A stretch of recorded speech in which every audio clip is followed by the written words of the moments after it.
Picture this. You're lying in bed, eyes heavy, ready to drift off into dreamland. But instead of counting sheep, what if I told you some absolutely wild facts about one of television's most chaotic families? Tonight, we're diving deep into the bizarre, hilarious, and sometimes disturbing world of Family Guy, with facts so strange, they might just lull you into the most entertaining sleep of your life. So get comfortable, dim those lights, and let me take you on a journey through Quahog that's perfect for your bedtime routine. Whether you're a die-hard fan or just need something to occupy your mind as you wind down, these Family Guy facts will give you plenty to think about as you drift off to sleep. Let's start with something that might surprise you about the show's creation. Family Guy almost never made it to air in the first place. Seth MacFarlane created the pilot when he was just 24 years old, working as a writer and animator for Hanna-Barbera. The original pilot was so different from what we know today that it's almost unrecognizable. Brian wasn't even supposed to be the sophisticated martini-drinking intellectual we know and love. Originally, he was just going to be a regular dog who occasionally spoke. But MacFarlane decided that having a talking dog who acted completely normal would be funnier than having one who was still essentially just a pet. Speaking of Brian, here's a fact that might keep you thinking as you fall asleep. Brian Griffin is technically immortal in some episodes, but ages normally in others. The show has never been consistent about whether Brian ages like a regular dog or if he's somehow exempt from typical canine lifespans. In some episodes, he's mentioned to be around 7 years old in dog years, which would make him middle-aged. But in others, he references events from decades ago, as if he experienced them personally. This inconsistency is just one of many things that make Family Guy's continuity so fascinatingly chaotic. Now, let's talk about Stewie Griffin, the baby genius with questionable intentions. Did you know that Stewie's sexuality has been a subject of debate not just among fans but actually within the show's writing room? Seth MacFarlane has stated in interviews that Stewie is meant to be gay, but the character's sexuality has been portrayed inconsistently throughout the series. In early episodes, Stewie had crushes on various female characters, but later seasons have shown him with clear attractions to male characters. The writers have deliberately kept this ambiguous, which adds another layer to Stewie's already complex character. Here's something that might give you pleasant dreams. The voice actors for Family Guy are incredibly talented beyond just their work on the show. Seth MacFarlane, who voices Peter, Brian, and Stewie, is also an accomplished singer who has released several jazz albums. His singing voice is so good that he's performed with major orchestras and has even done tribute concerts to classic crooners like Frank Sinatra. Imagine Peter Griffin serenading you to sleep with smooth jazz standards. Let's dive into some facts about the show's most controversial character, Peter Griffin himself. Peter's weight has been a running gag throughout the series. But did you know that his exact weight has been mentioned multiple times with wildly different numbers? In some episodes, he's said to weigh around 270 pounds, while in others, the number jumps to over 300. The inconsistency is intentional, reflecting how the show treats Peter's physical characteristics as fluid depending on what's funniest for any given episode. Peter's job history is another source of endless entertainment and confusion. Throughout the series, he's worked at a toy factory, a brewery, various other random jobs, and has even been unemployed for extended periods. But here's what's interesting. The show never explains how the Griffin family maintains their lifestyle during Peter's unemployed periods.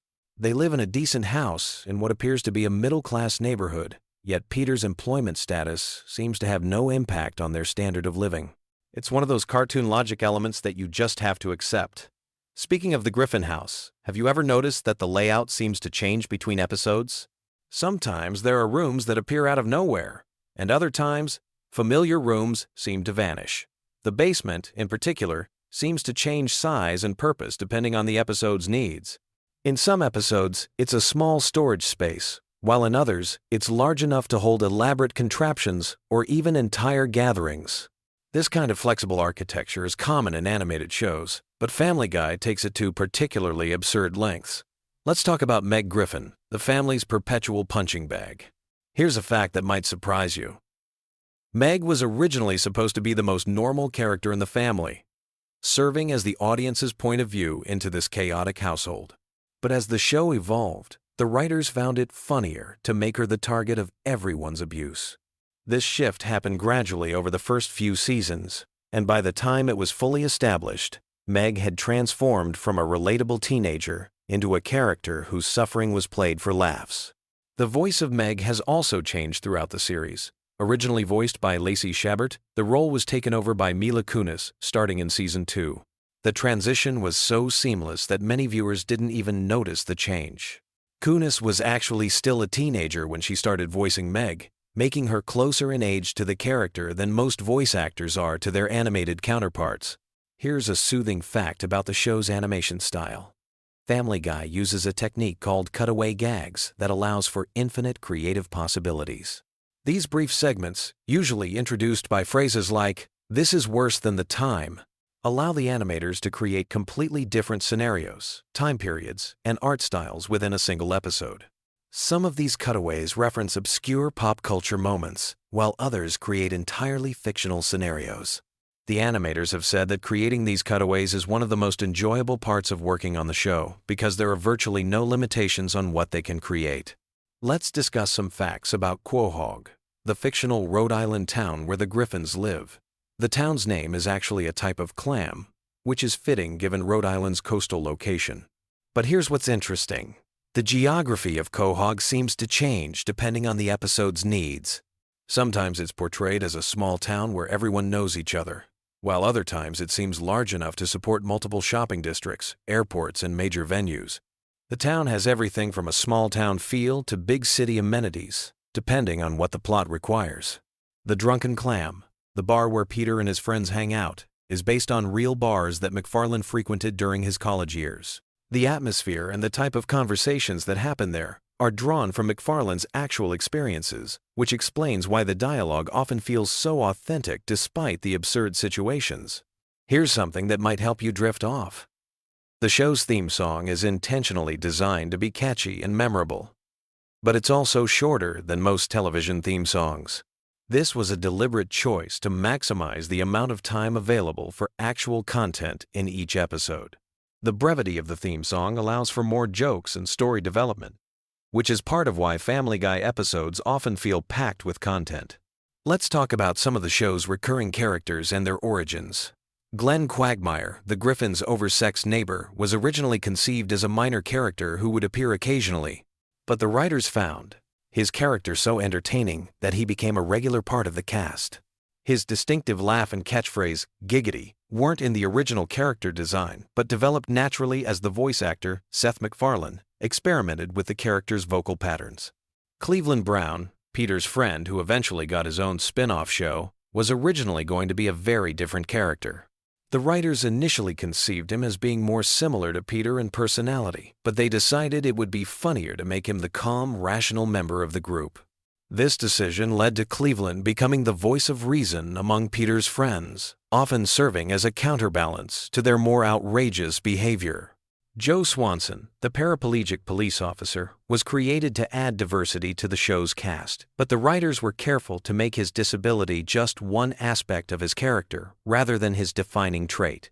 In many episodes, Joe is the most competent and heroic character, often solving problems that the other characters can't handle.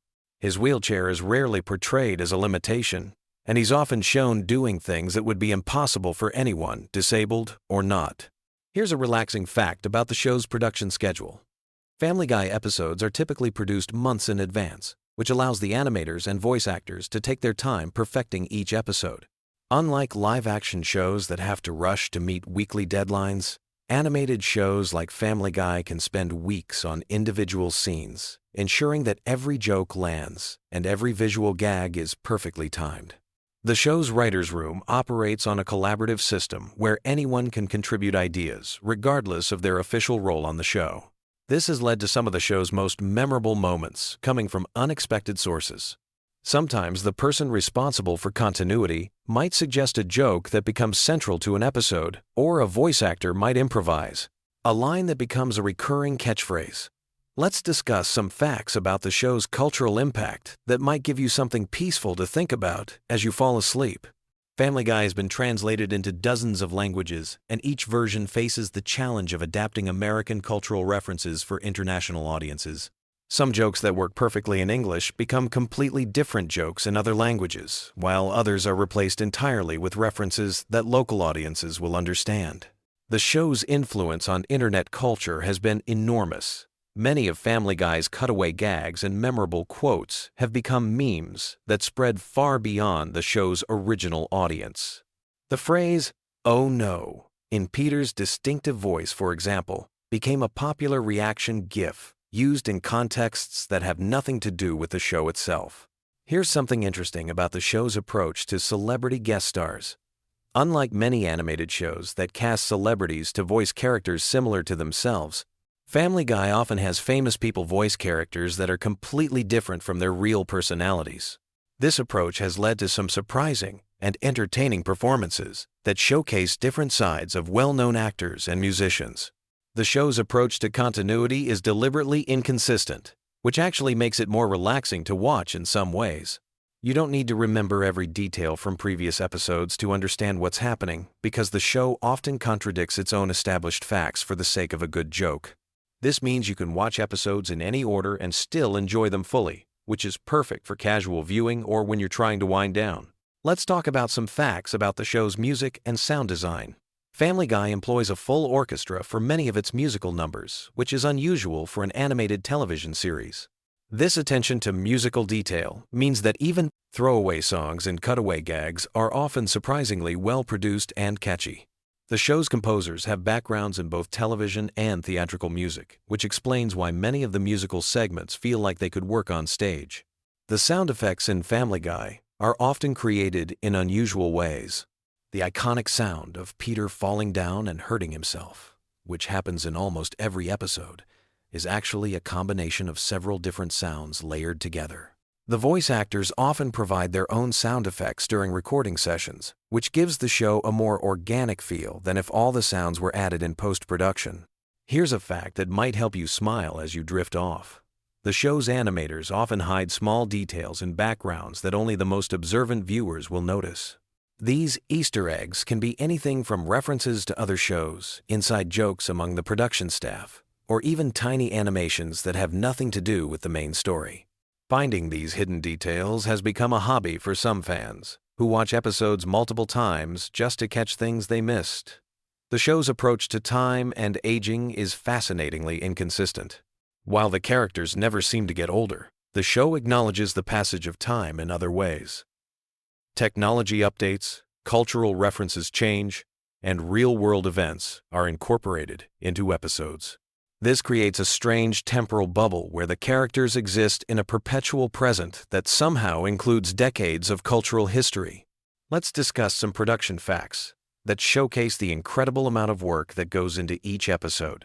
A single episode of Family Guy requires thousands of individual drawings, even though much of the animation is now done digitally. Each character expression, each background element, and each special effect needs to be designed and animated individually. The attention to detail is remarkable when you consider how quickly episodes need to be produced. The voice recording process is also more complex than you might expect. While Seth MacFarlane voices multiple characters, he rarely records them in conversation with each other during the same session. Instead, each character's lines are recorded separately, and the conversations are constructed in post-production. This means that MacFarlane has to imagine how his different characters would interact with each other and adjust his performance accordingly. Here's something soothing to consider. Despite all the chaos and controversy surrounding Family Guy, the show has created jobs for hundreds of people over its many seasons. Animators, voice actors, writers, musicians, sound engineers, and countless other professionals have built careers working on this show. In a way, all of this absurd humor has created a small community of creative people who work together to bring these ridiculous stories to life. The show's international success has also led to cultural exchange in unexpected ways. American animators have learned techniques from international studios, while animators from other countries have brought their own cultural perspectives to American television. This cross-pollination of ideas has enriched the medium of animation as a whole. As we near the end of our journey through these Family Guy facts, let's consider something that might give you pleasant dreams.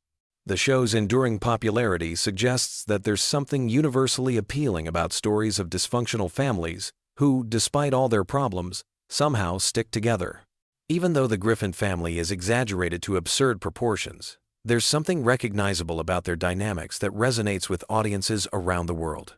The show's ability to find humor in everyday situations, even when those situations are taken to impossible extremes, reflects a fundamentally optimistic view of life. No matter how bad things get, there's always something to laugh about. This perspective can be oddly comforting when you're trying to wind down from your own day's challenges. So, as you drift off to sleep tonight, you can think about this wild, wonderful, and completely unpredictable animated world where anything can happen, where the impossible is routine, and where laughter is always just around the corner. Sweet dreams, and may your rest be as peaceful as a Quahog evening, minus all the explosions and chaos, of course. Whether you're a longtime fan or someone who's just discovered these bizarre facts, I hope this journey through Family Guy's strange universe has given you something entertaining to think about as you fall asleep. Remember, in the world of animation, anything is possible, and tomorrow is just another opportunity for new adventures and unexpected laughs. Picture this. You're lying in bed, ready to drift off to sleep, but your brain just won't switch off. Well, tonight's different. Tonight, we're going on a gentle journey through the wonderfully weird world of Family Guy with some truly fascinating facts that'll help ease you into dreamland. So get comfortable, close your eyes if you want, and let's explore the Griffin family universe together. Let me start with something that might surprise you. Peter Griffin wasn't always meant to be the bumbling father figure we know today. The creators originally envisioned him as more of a traditional sitcom dad. But Seth MacFarlane quickly realized that making Peter completely incompetent would be far more entertaining. This decision shaped the entire show's DNA, creating a character whose stupidity knows no bounds. Speaking of Peter's origins, here's a delightfully absurd detail about his background. According to the show's mythology, Peter is actually of mixed Irish and Mexican heritage, which explains some of his more colorful personality traits. His biological father, Mickey McFinnigan, lives in Ireland and has a talking sheep companion named O'Brien. When Peter finally meets Mickey, they bond over a drinking contest, because of course they do. It's these little touches of insanity that make Family Guy so uniquely entertaining. The Griffin family tree is absolutely bonkers when you really dig into it. Take Francis Griffin, Peter's strict Catholic stepfather who despised Lois for not being Irish enough. This man was so religiously rigid that he even dismissed the Pope's approval of Peter and Lois's marriage. But here's the kicker. Francis later became the Pope's special assistant. The irony is delicious, and it perfectly captures the show's love of contradictory character development. Now, let's talk about something that might help you sleep better: the show's approach to time and continuity. Unlike many animated series that maintain strict timelines, Family Guy operates in a floating timeline where characters can age or stay the same age depending on what the story needs. Stewie, for instance, has been 1 year old for over 2 decades, yet he's traveled through time, built complex inventions, and had philosophical discussions about existence. This fluid approach to reality creates a dreamlike quality that's oddly soothing. Here's a gentle fact about Chris Griffin that showcases the show's surprising depth beneath all the chaos. Despite being portrayed as academically hopeless, Chris actually has genuine artistic talent. In one episode, he gets accepted to art school, but chooses to stay with his family instead. It's moments like these that remind us there's heart underneath all the madness, even in characters who seem purely comedic. Let me share something about Stewie that's both fascinating and oddly comforting. His relationship with Brian the dog represents one of television's most unusual friendships. They've been through adventures across time and space. They've argued like an old married couple, and when Brian died, Stewie was so heartbroken, he literally rewrote time to save him. There's something beautiful about that level of devotion, even in a cartoon about talking dogs and genius babies. The voice acting in Family Guy is another soothing element worth considering as you drift off. Seth MacFarlane voices multiple main characters, including Peter, Brian, and Stewie, essentially having conversations with himself for hours during recording sessions. Imagine the surreal experience of being alone in a sound booth, switching between a baby's British accent, a dog's sophisticated tone, and a grown man's childish outbursts. It's like a one-person theater performance that's been going on for decades. Here's something wonderfully absurd about the show's background characters. Cleveland Brown, Peter's neighbor and friend, was originally just meant to appear in a few episodes, but his calm, measured way of speaking proved so funny when contrasted with Peter's chaos that he became a main character and eventually got his own spin-off show. Sometimes the best things in life happen by accident, which is a nice thought to carry into sleep. Let's explore some of the more obscure Griffin family members, because their stories have a mythical quality perfect for bedtime. There's King Arthur Griffin, an ancestor who could supposedly pull Excalibur from the stone. Then there's Moses Griffin, who led the Jews out of Egypt while complaining about billboards and demanding more Jolly Ranchers. The show creates these elaborate historical figures that exist purely to set up jokes, but there's something wonderfully imaginative about building an entire fictional lineage. The relationship between Stewie and his stuffed bear Rupert is oddly touching when you think about it. This genius baby, capable of building time machines and mind control devices, still needs his security blanket in the form of a simple teddy bear. It reminds us that no matter how complex we become, we all need something soft and familiar to hold on to. That's a comforting thought as you settle into your own bed. Family Guy's approach to cutaway gags creates a unique storytelling rhythm that's almost hypnotic. The show will interrupt itself mid-scene to show us a completely unrelated flashback or fantasy sequence, then seamlessly return to the main story. It's like how our minds work when we're falling asleep, jumping from one random thought to another without any logical connection. Yet somehow, it all flows together. Here's a fascinating detail about Meg Griffin that reveals the show's unexpected complexity. Despite being constantly mistreated by her family, actress Mila Kunis has mentioned in interviews that playing Meg taught her about resilience and finding humor in difficult situations. The character, who seems to exist purely for abuse, actually represents something deeper about perseverance and maintaining hope even when everything seems to go wrong.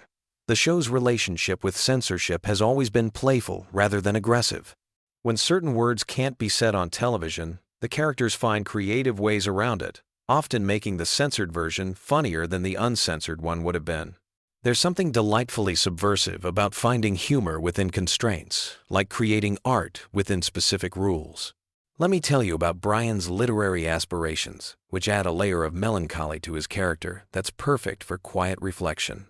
He's constantly working on novels that never get published, struggling with alcoholism, and dealing with the existential crisis of being a talking dog in a world that doesn't quite make sense. His failures are deeply human, reminding us that everyone struggles with their dreams and disappointments. The background music in Family Guy deserves more recognition than it gets. The composers create these elaborate orchestral pieces for scenes that last only seconds, treating throwaway gags with the same musical attention as epic movie moments. There's something beautiful about that level of craftsmanship being applied to the most ridiculous situations imaginable. Quagmire's house being right next to the Griffins creates an interesting dynamic that's been running for over 20 years. These neighbors, who are simultaneously friends and enemies, who know each other's secrets but continue to be surprised by each other's actions. It's like a very slow, very weird sitcom relationship that unfolds over decades rather than seasons. The show's treatment of death is uniquely casual and somehow comforting because of it. Characters die and come back regularly. Time gets rewritten, and consequences are often temporary. In a world where permanence can feel overwhelming, there's something soothing about a universe where mistakes can be undone and second chances are always available. Here's something about the show's animation style that contributes to its dreamlike quality. The characters are drawn with simple, clean lines that make them feel both familiar and slightly unreal. Their movements are fluid but exaggerated, creating a world that feels just removed enough from reality to be purely entertaining rather than stressful. The recurring theme of Peter's various jobs throughout the series creates a sense of endless possibility. He's been everything from a bodega owner to a Renaissance artist to a country music star, often within the same season. There's something liberating about a character who can completely reinvent himself whenever the story demands it, suggesting that we all have infinite potential for change. Family Guy's approach to celebrity cameos is uniquely self-aware. When famous people appear on the show, they're often playing exaggerated versions of themselves or completely different characters entirely. It creates this meta-textual layer where reality and fiction blend together in ways that feel dreamlike and surreal. The show's relationship with its own continuity is fascinatingly relaxed. Characters will reference events from previous episodes as if they happened, then completely contradict those same events in the next episode. It's like how dreams work. Everything makes perfect sense until you try to examine the logic too closely. Let me share something about the show's writing process that might interest you as you drift off. The writer's room for Family Guy is known for being one of the most collaborative in television, with jokes being refined and improved by multiple people before making it to air. Each throwaway line has been polished by a room full of comedy writers, which explains why even the smallest moments often contain multiple layers of humor. The relationship between Lois and Peter represents something uniquely optimistic despite all their problems. No matter how much chaos Peter creates, no matter how frustrated Lois becomes, they always find their way back to each other by the end of each episode. It's a cartoon version of unconditional love that's oddly reassuring. Stewie's gradual evolution from would-be world conqueror to adventure-seeking toddler reflects the show's own maturation over time. Early Stewie was genuinely menacing, plotting elaborate schemes to murder his mother. Modern Stewie is more interested in friendship and exploration. It's like watching a character literally grow up, even though he's technically stayed the same age. The show's use of musical numbers creates these unexpected moments of pure joy in the middle of chaotic episodes. Characters will suddenly break into elaborate song and dance routines that rival professional Broadway productions, then immediately return to the mundane problems of suburban life. These musical interludes feel like shared dreams where anything is possible. Family Guy's approach to social commentary is gentle rather than preachy, which makes it perfect bedtime viewing. The show addresses serious topics through the lens of absurd situations, making complex issues feel manageable rather than overwhelming. It's comedy as comfort food, nourishing without being heavy. The longevity of the show itself is something worth contemplating as you prepare for sleep. Family Guy has been on television for over 2 decades, meaning that some viewers have literally grown up with these characters. There's something deeply comforting about having fictional friends who are always there, always ready to entertain you, no matter what's happening in your real life. Brian's death and resurrection storyline remains one of the most emotionally powerful moments in the show's history. When the writers temporarily killed off the beloved character, the fan reaction was so intense that they brought him back within a few episodes. It demonstrated that beneath all the irreverence and chaos, people genuinely care about these animated characters as if they were real friends and family members. The show's treatment of mundane activities, like grocery shopping, going to work, or sitting in traffic, transforms everyday boredom into comedic gold. There's something oddly therapeutic about seeing ordinary frustrations played out in exaggerated cartoon form. It makes your own daily annoyances feel more manageable and even potentially funny. Here's something beautiful about the show's approach to friendship. Peter's relationship with his drinking buddies at the Drunken Clam represents a very specific type of male bonding, sitting around, talking about nothing important, and just enjoying each other's company. In our increasingly connected but somehow isolated world, there's something nostalgic and appealing about that kind of simple, uncomplicated friendship. The show's relationship with its own past creates interesting layers of nostalgia. Characters will reference things that happened in earlier seasons as if they were childhood memories, creating this sense of shared history between the audience and the fictional characters. It's like having old friends who remember the same funny stories you do. As we near the end of our journey through Family Guy facts, consider how the show serves as a kind of modern folklore. These characters and their ridiculous adventures have become part of our shared cultural vocabulary. People quote Peter Griffin the way previous generations might have referenced folktales or classic literature. In a weird way, the Griffin family has become America's unofficial cartoon family, as recognizable as any real celebrity. The show's ending credits often feature the characters sitting on their couch, watching television just like the audience is doing. It creates this mirror effect, where fiction and reality blend together in a peaceful domestic scene. After all the chaos and adventure of each episode, everyone ends up exactly where they started, at home, together, ready to do it all again tomorrow. And that's perhaps the most comforting thing about Family Guy. No matter how crazy things get, no matter what disasters befall the Griffin family, they always end up back home, safe and sound, ready for the next adventure. It's a universe where problems are temporary, love is permanent, and there's always something to laugh about, even in the strangest situations. So as you drift off to sleep tonight, take comfort in knowing that somewhere in the animated town of Quahog, the Griffin family is probably getting into some ridiculous situation that will somehow work out just fine by morning. Sweet dreams. And remember, no matter how weird your own dreams get tonight, they probably won't be any stranger than a typical Family Guy episode.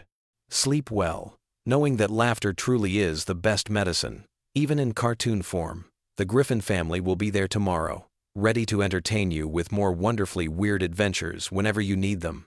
Good night. Picture this. You're lying in bed, scrolling through your phone at 2 in the morning, and suddenly you're wondering about the most random Family Guy trivia that exists.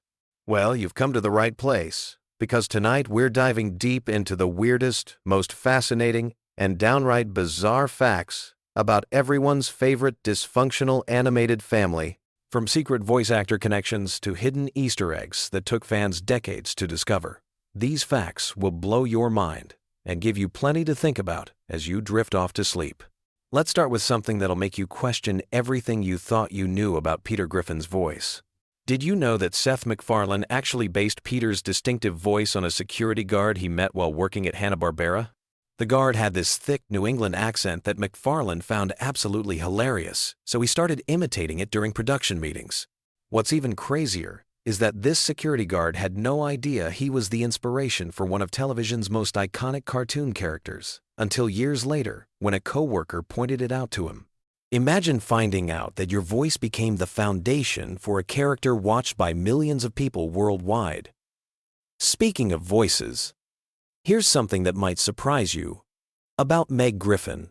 Originally, Lacey Shaybird voiced Meg during the first season and part of the second season. But when she left to pursue other projects, Mila Kunis stepped in without anyone really noticing. The transition was so seamless that many longtime fans still don't realize there was ever a voice change. What makes this even more interesting is that Mila Kunis was initially hesitant to take the role because she felt bad about replacing another actress. Little did she know, she'd be voicing Meg for over 2 decades. Now let's talk about Stewie Griffin's accent, because there's a fascinating story behind that sophisticated British tone.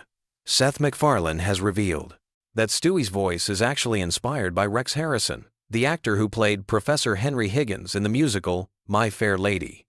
But here's the twist that most people don't know.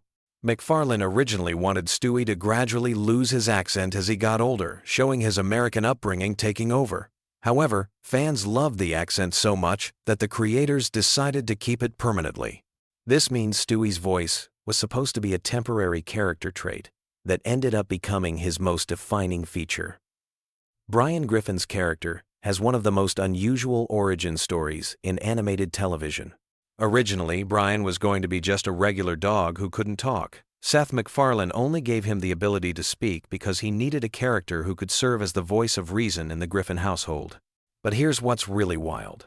Brian's personality is largely based on MacFarlane's own political views and personal struggles with alcoholism.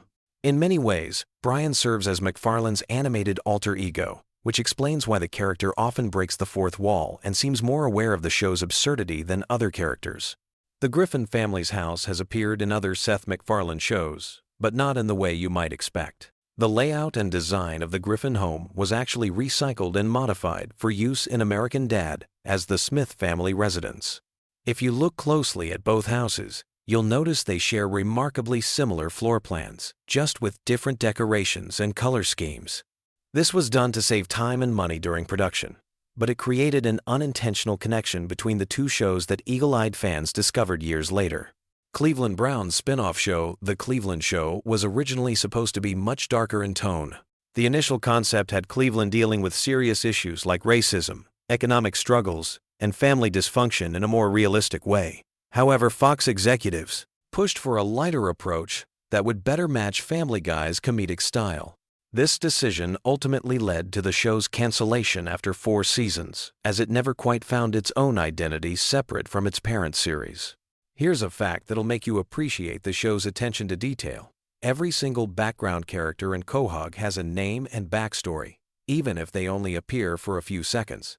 The writers maintain detailed files on hundreds of minor characters, including their occupations, family relationships, and personality traits. This level of world building is incredibly rare in animated comedies and helps explain why Quahog feels like a real town despite all its absurdities. The famous chicken fight scenes between Peter and Ernie the Giant Chicken weren't originally planned to become a recurring gag. The first fight scene was supposed to be a one-time joke, but the animation team had so much fun creating it that they kept extending the sequence. What was originally planned as a 30-second bit became a multi-minute epic battle that destroyed half of downtown Quahog. The positive fan reaction convinced the writers to bring back the chicken fights as a regular feature. Lois Griffin's piano playing isn't just for show. Alex Borstein, who voices Lois, is actually an accomplished pianist in real life. During recording sessions, she often plays the piano parts herself rather than having them added in post-production. This gives Lois's musical performances a more authentic feel and allows Borstein to better connect with the character during emotional scenes involving music. The show's timeline is intentionally confusing, and there's a specific reason for this creative choice.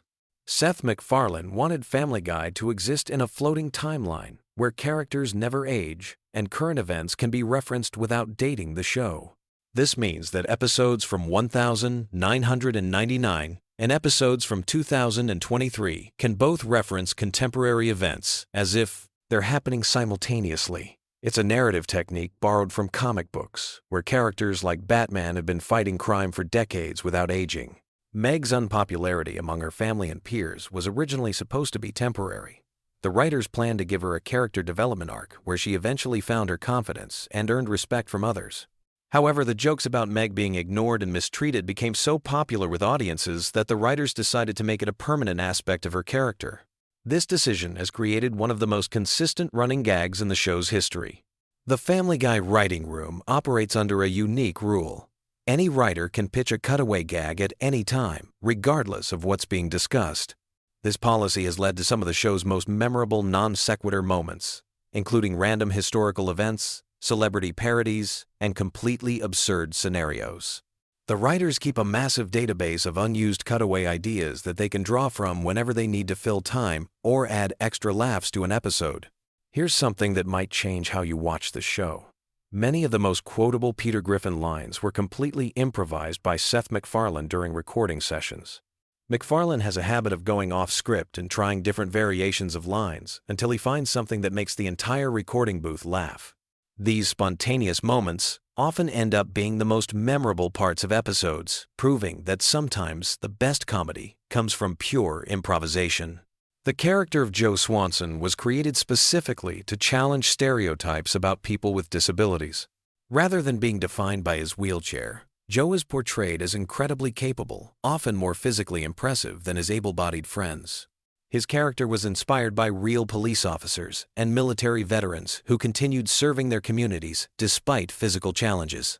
Writers worked closely with disability advocacy groups to ensure Joe's portrayal remains respectful and empowering.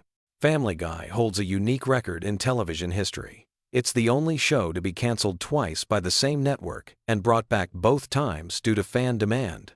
The first cancellation happened after the second season due to low ratings. But DVD sales and reruns on Adult Swim generated such a passionate fan base that Fox decided to revive it. When it was canceled again after the third season, the fan campaign was even stronger, leading to its permanent return and eventual status as one of Fox's longest-running shows. The show's animation style deliberately mimics classic cartoons from the 1960 seconds and 1970 seconds. Seth MacFarlane grew up watching shows like The Flintstones and The Jetsons, and he wanted Family Guy to have that same timeless cartoon aesthetic. This choice means that episodes from the early 2000s don't look dated compared to more recent episodes, helping the show maintain visual consistency across more than 2 decades of production. Stewie's sexual orientation has been a subject of fan speculation for years, and Seth MacFarlane has given conflicting answers about it intentionally. MacFarlane has stated that Stewie's sexuality is meant to be ambiguous and fluid, reflecting the complexity of human identity. This decision allows the character to work in various comedic contexts, without being confined to specific stereotypes or expectations. The Griffin family dog Brian was almost replaced permanently in 2013, but the decision was reversed after just 2 episodes due to overwhelming fan backlash. The writers killed off Brian and introduced a new dog named Vinny, planning to make this change permanent. However, the negative fan reaction was so intense that they quickly brought Brian back to life and wrote Vinny out of the show. This incident demonstrated just how attached audiences had become to the original characters. Here's a production secret that few fans know. Many of Family Guy's most elaborate action sequences are animated by the same team that works on major Hollywood animated films. When the show needs complex chase scenes, fight sequences, or musical numbers, they often hire freelance animators who normally work on Disney or Pixar movies. This explains why certain Family Guy sequences have surprisingly high production values compared to typical television animation. The town of Quahog is loosely based on several real New England locations, but it's primarily inspired by Cranston, Rhode Island, where Seth MacFarlane spent time during his childhood. Many of Quahog's landmarks and businesses are based on real places that MacFarlane remembered from his youth. The Drunken Clam Bar, for example, is inspired by a combination of several actual bars in the Providence area. Cleveland's voice actor Mike Henry made the unusual decision to step down from voicing the character in 2020, stating that a black character should be voiced by a black actor. This decision led to extensive recasting and rewriting to maintain character continuity while respecting the importance of authentic representation in voice acting. The transition process involved careful collaboration between Henry, the new voice actor, and the writing team to preserve Cleveland's established personality. Family Guy episodes often contain hidden references to other Seth MacFarlane projects, including American Dad and The Orville. These Easter eggs are scattered throughout episodes in the form of background details, character names, and brief visual gags. Finding all these connections has become a hobby for dedicated fans who maintain detailed databases of cross-references between MacFarlane's various shows. The show's musical numbers are often more complex than they appear on screen. Many of the songs featured in Family Guy episodes are full-length compositions that get edited down for television. Complete versions of these songs exist and are sometimes released as bonus content or special features.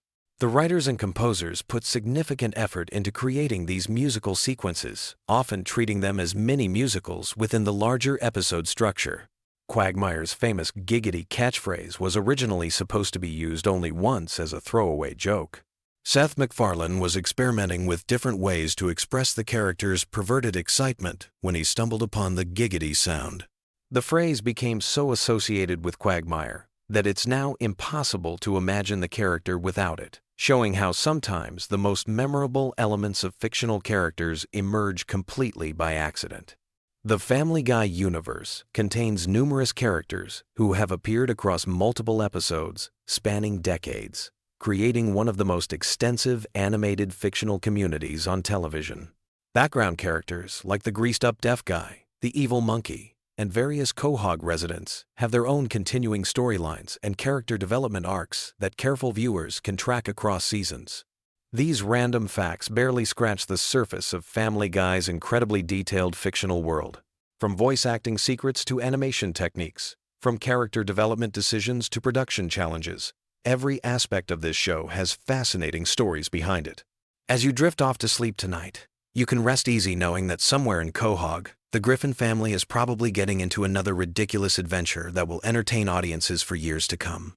Sweet dreams, and remember, when life gets you down, at least you're not Meg Griffin trying to fit in at James Woods High School. Hey there, Night Owls and Family Guy fanatics. If you're settling in for some late-night entertainment and your brain is ready to drift off into dreamland, I've got the perfect collection of wild Family Guy facts that'll either help you doze off peacefully or keep you wide awake wondering how this show even exists. Tonight, we're diving deep into the bizarre, chaotic, and absolutely insane world of everyone's favorite dysfunctional animated family. Let me start with something that'll blow your mind right off the bat. Did you know that Peter Griffin has an astronomical body count that would make serial killers jealous? We're talking thousands of deaths, and honestly, most of them happened in the most ridiculous ways possible. This isn't your typical cartoon violence where characters bounce back with cartoon physics. Peter has legitimately caused more destruction than some natural disasters. Speaking of Peter's mayhem, his very first kill happened way back in the second episode of the entire series. Remember that Roadrunner from Looney Tunes? Yeah, Peter straight up ran that bird down with his car, flattening it completely. What makes this even funnier is Peter's reaction afterward, casually asking if he hit an ostrich while the Roadrunner is clearly pancaked on his windshield. This moment basically set the tone for everything that would follow in the series. But here's where things get really wild.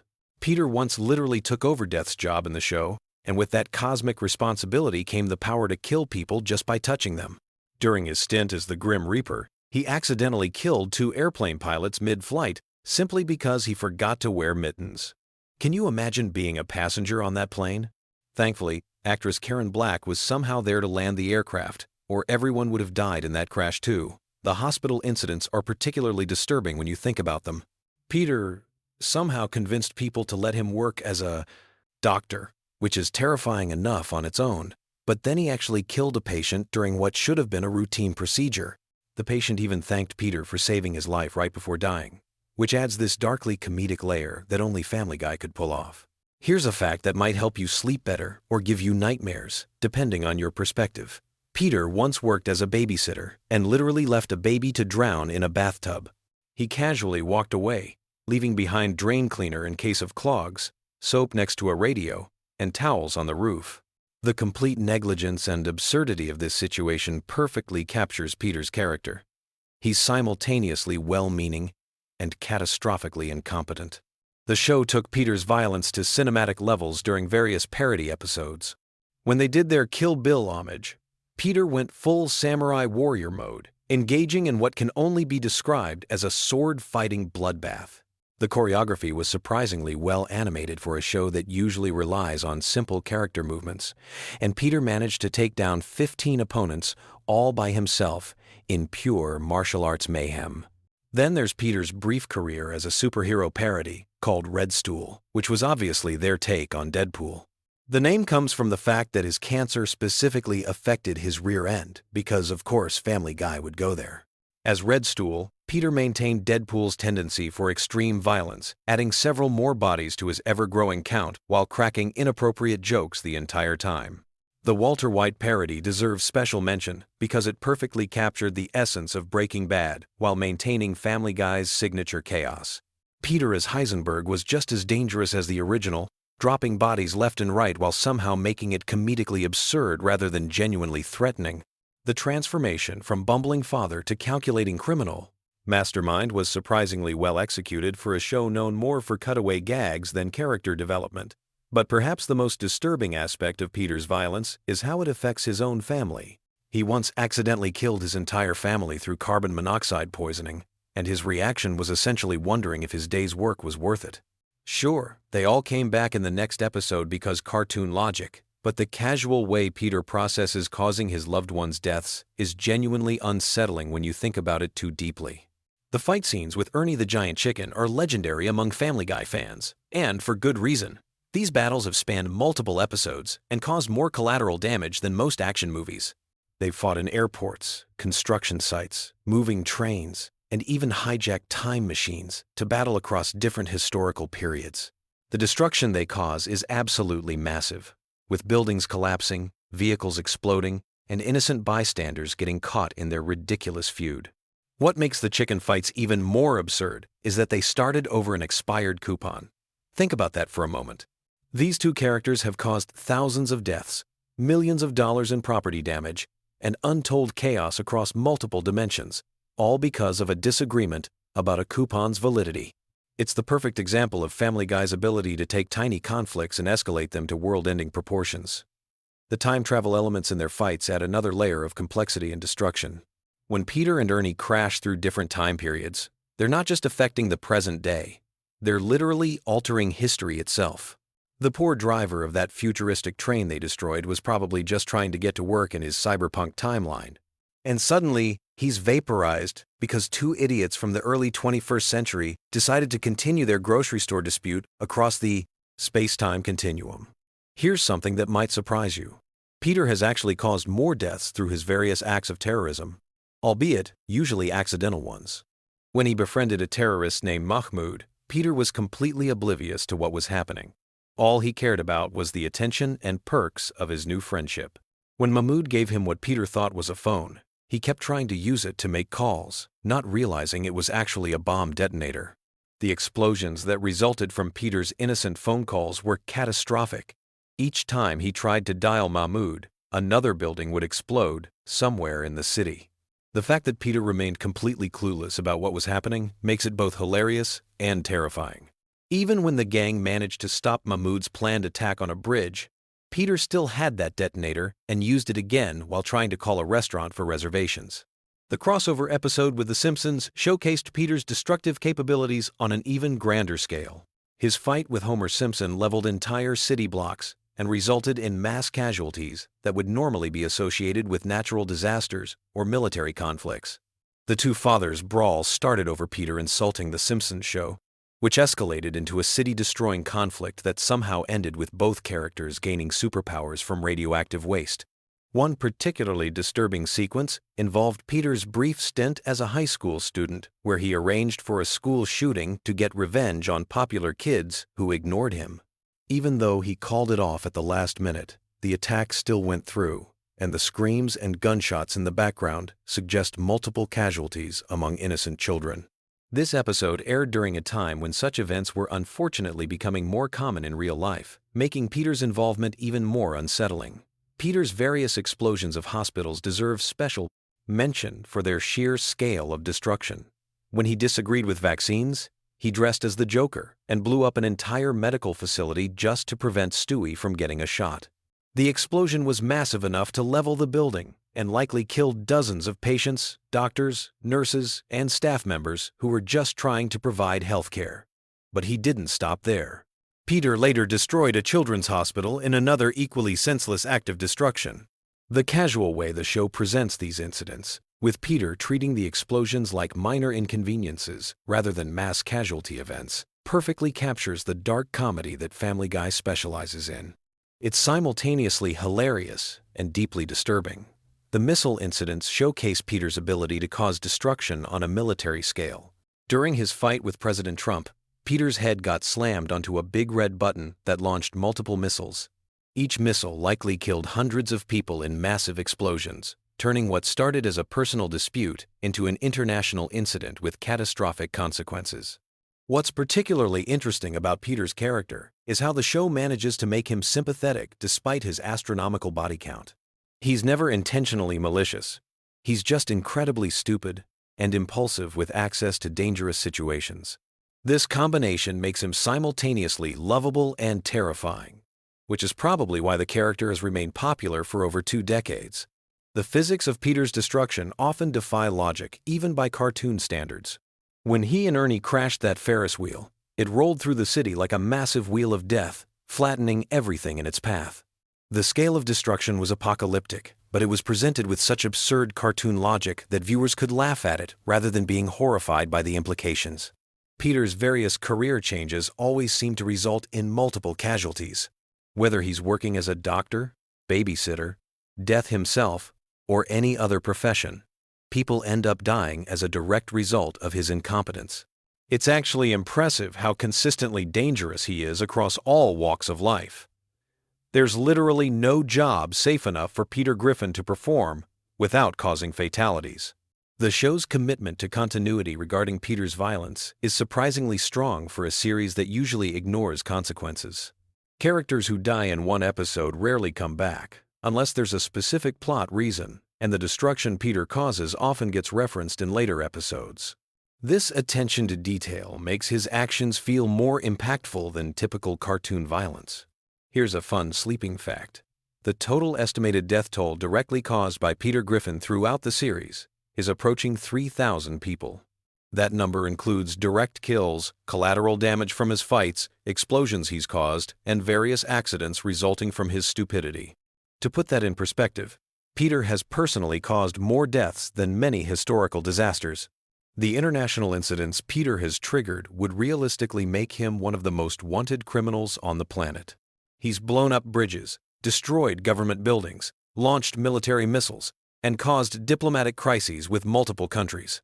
Yet somehow he continues living his normal suburban life without any legal consequences, which is perhaps the most unrealistic aspect of a show featuring a talking baby and a martini-drinking dog. As you drift off to sleep tonight, remember that somewhere in the Family Guy universe, Peter Griffin is probably causing another catastrophe that will add to his ever-growing body count. Sweet dreams, and maybe avoid any neighborhoods where middle-aged men are having disputes with large poultry.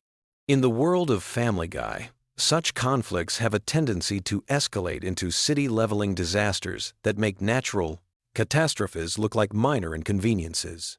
The beautiful absurdity of Peter's character is that despite being responsible for more destruction than most fictional supervillains, he's still somehow the protagonist we're supposed to root for. That's the magic of Family Guy, taking the most inappropriate situations and making them laugh out loud funny through sheer audacity and perfect comedic timing.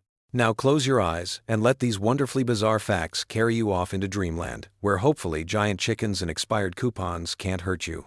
Have you ever wondered why millions of people fall asleep to Family Guy every single night?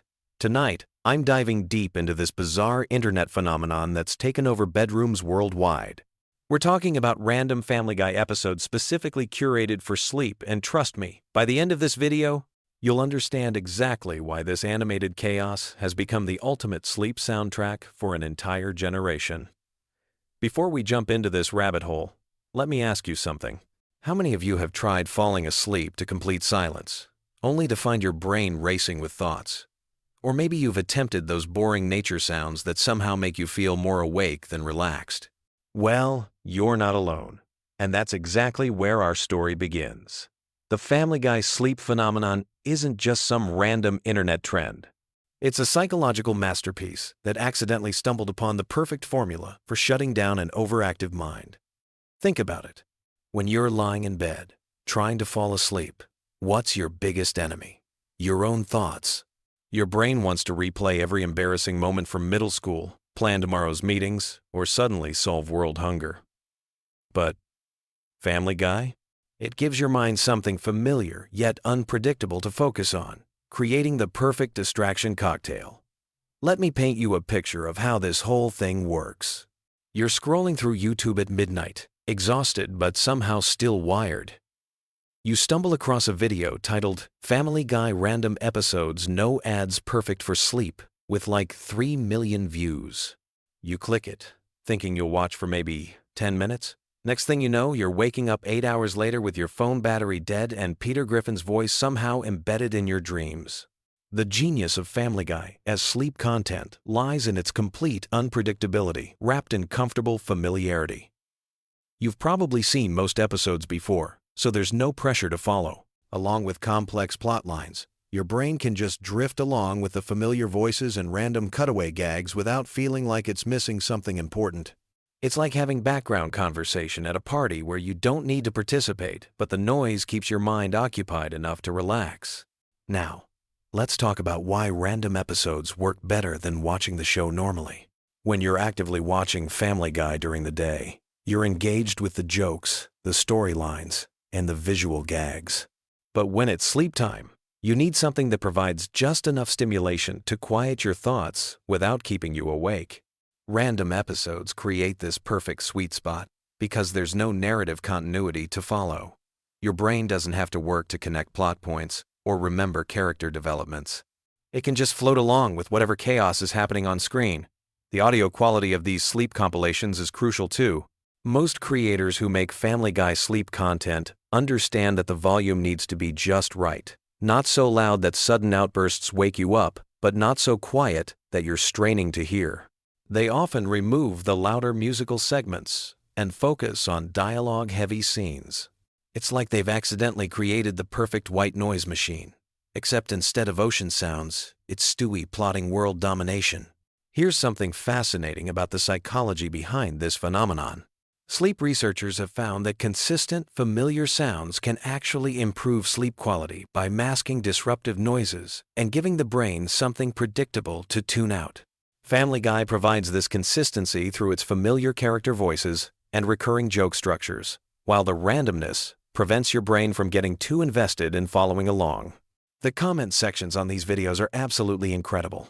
You'll find thousands of people sharing their sleep stories, talking about how they've been falling asleep to the same episodes for years, or how they can identify exactly which episode they fell asleep to based on what they remember hearing.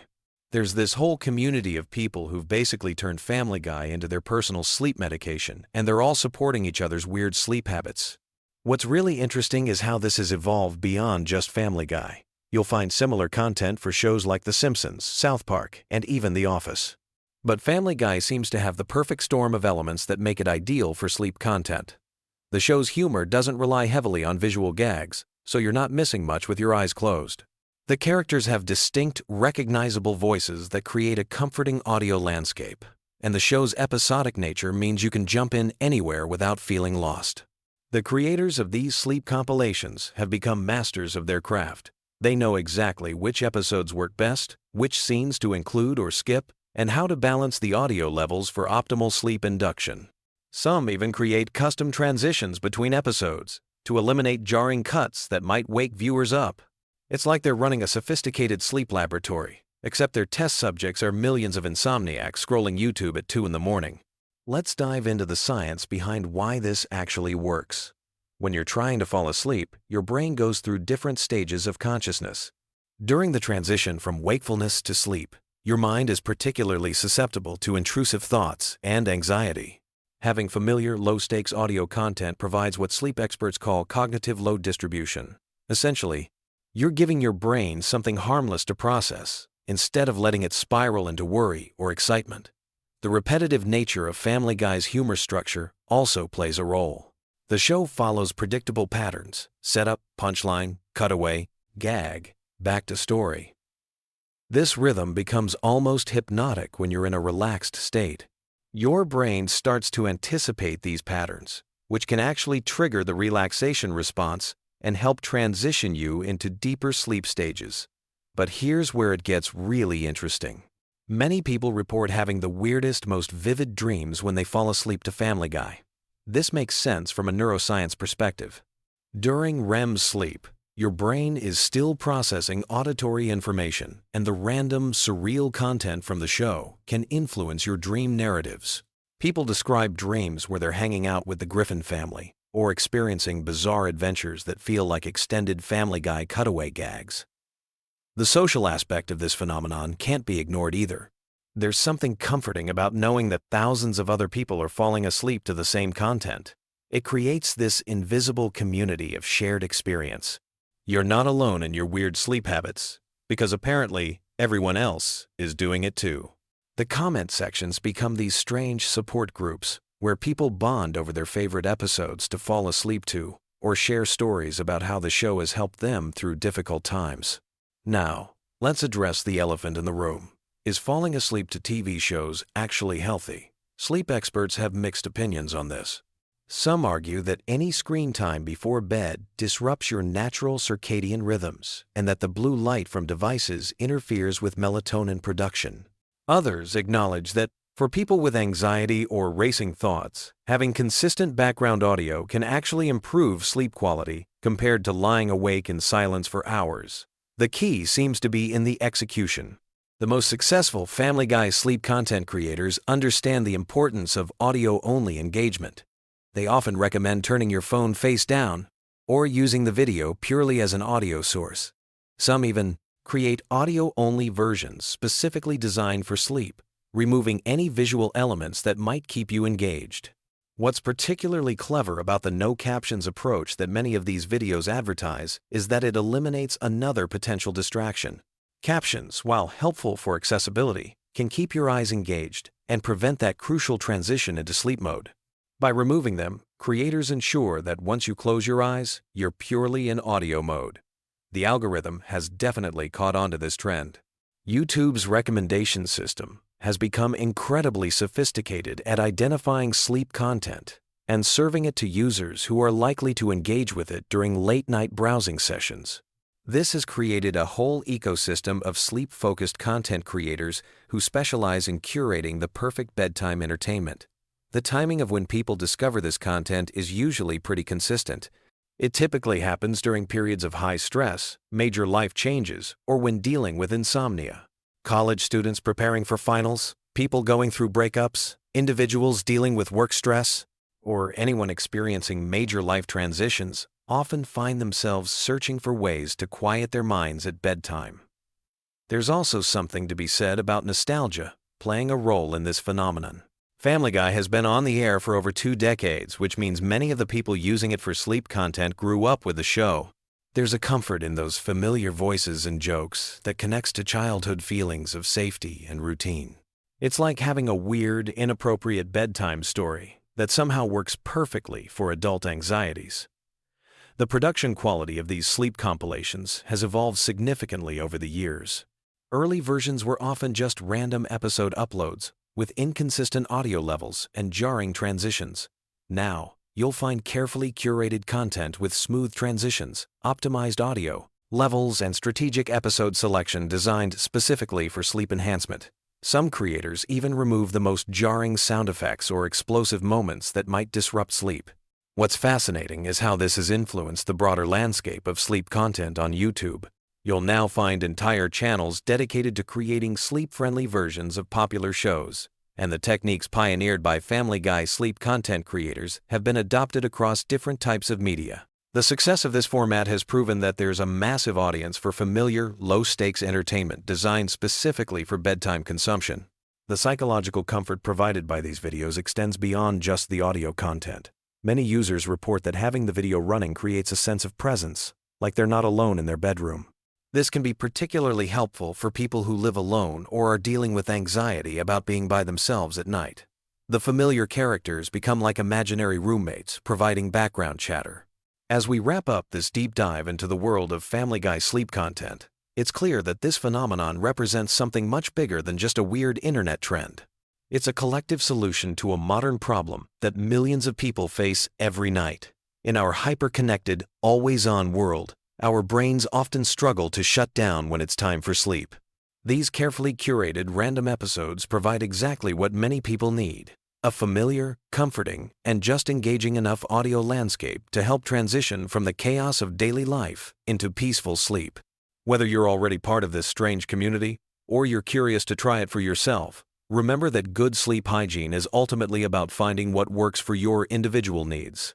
For millions of people, that apparently involves falling asleep to the dysfunctional antics of the Griffin family. And honestly, in a world full of sleeping problems, that seems perfectly reasonable to me.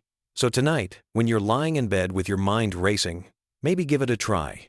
Search for Family Guy random episodes for sleep and see if this bizarre internet phenomenon might just be the solution to your bedtime struggles. Sweet dreams, and remember, if Peter Griffin can fall asleep anywhere, so can you. Hey there, sleep seekers and Family Guy fans. Ever lie awake wondering just how many ridiculous jobs Peter Griffin has actually had throughout the series? Well, grab your pillow and get comfortable, because we're about to dive into the wonderfully chaotic career history of Quahog's most incompetent resident. From safety inspector to Supreme Court justice, Peter's resume reads like a fever dream, and tonight we're exploring every single bizarre position this man has somehow managed to stumble into. Picture this. You're at a job interview, and they ask where you see yourself in 5 years. Most people have a reasonable answer. Peter Griffin? Well, let's just say his interview skills are about as polished as his decision-making abilities. Yet somehow, this man has held more jobs than most people even know exist. Tonight's journey through Peter's professional mishaps is perfect for those late-night moments when you need something absurdly entertaining to drift off to. Let's start with what might be considered Peter's most stable employment, though that's not saying much. His original gig as a safety inspector at the happy-go-lucky toy factory sounds straightforward enough. Stand around, inspect toys, make sure they're safe for children. Simple, right? Wrong. This is Peter Griffin we're talking about. Even the most basic task becomes an opportunity for spectacular failure. The man whose job it was to ensure toy safety somehow found ways to make everything less safe just by being there. From toy inspection, Peter moved on to what became his longest-running employment adventure, working at the Pawtucket Brewery. Now, there's something almost poetic about Peter working at the place where his beloved Pawtucket Patriot Ale is crafted. It's like a beer enthusiast getting a job at their favorite brewery, except instead of bringing passion and expertise to the role, Peter brought his unique talent for turning any situation into chaos. On his very first day, he managed to get drunk during work hours, setting the tone for what would become years of questionable workplace behavior.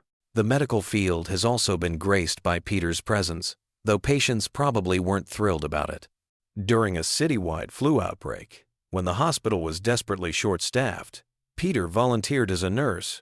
This might seem noble until you discover his approach to medical care. Turns out, Peter had been faking his way through nursing duties because he was afraid of needles. Imagine being sick in the hospital and finding out your nurse has been pretending to give you medication because he's squeamish about basic medical equipment. But Peter's medical career didn't end with nursing. He somehow also worked as a doctor, which raises serious questions about the hospital's hiring practices.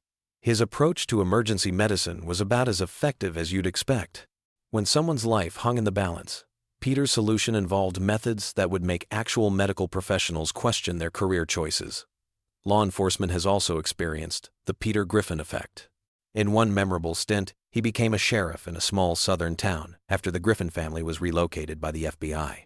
The job description perfectly matched Peter's skill set: hang out, eat pie, and get drunk. For once, Peter had found employment that aligned with his natural abilities. Of course, even the simplest law enforcement duties became complicated when filtered through Peter's unique worldview. His artistic side emerged when he worked as a police sketch artist. While most people struggled with Peter's unconventional artistic interpretations, his sketches turned out to be surprisingly accurate. Sometimes, raw talent manifests in the most unexpected ways, even when that talent belongs to someone who approaches every task with the subtlety of a freight train. Peter has also dabbled in hospitality, working as a motel housekeeper.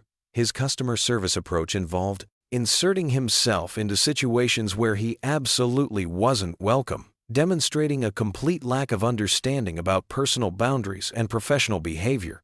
Guests probably didn't expect their housekeeper to become an active participant in their private moments. The detective business got a taste of Peter's investigative skills when he worked as a private investigator. His noir-style internal monologue painted him as a hard-boiled detective struggling to make ends meet, but his actual investigative methods were about as sophisticated as his approach to everything else. Still, there's something charming about Peter's attempt to channel classic detective fiction, even if the execution left much to be desired. Peter's relationship with food has led to several career opportunities. He became president of the National Association for the Advancement of Fat People, turning his personal struggles with weight into a leadership role. This position actually led to some heroic moments, proving that even Peter's most self-serving endeavors can occasionally produce positive outcomes. The fishing industry experienced Peter's unique management style when he decided to become a professional fisherman. Despite having zero experience on the water, Peter approached commercial fishing with his characteristic confidence. His nautical adventures proved that enthusiasm alone isn't enough to master the complexities of maritime work, especially when that enthusiasm is accompanied by a complete lack of relevant skills. Agriculture also felt Peter's impact when he tried his hand at farming. Moving the family to the countryside for a simpler life seemed like a reasonable plan until reality set in. Farming requires knowledge, patience, and hard work, qualities that don't align with Peter's approach to life.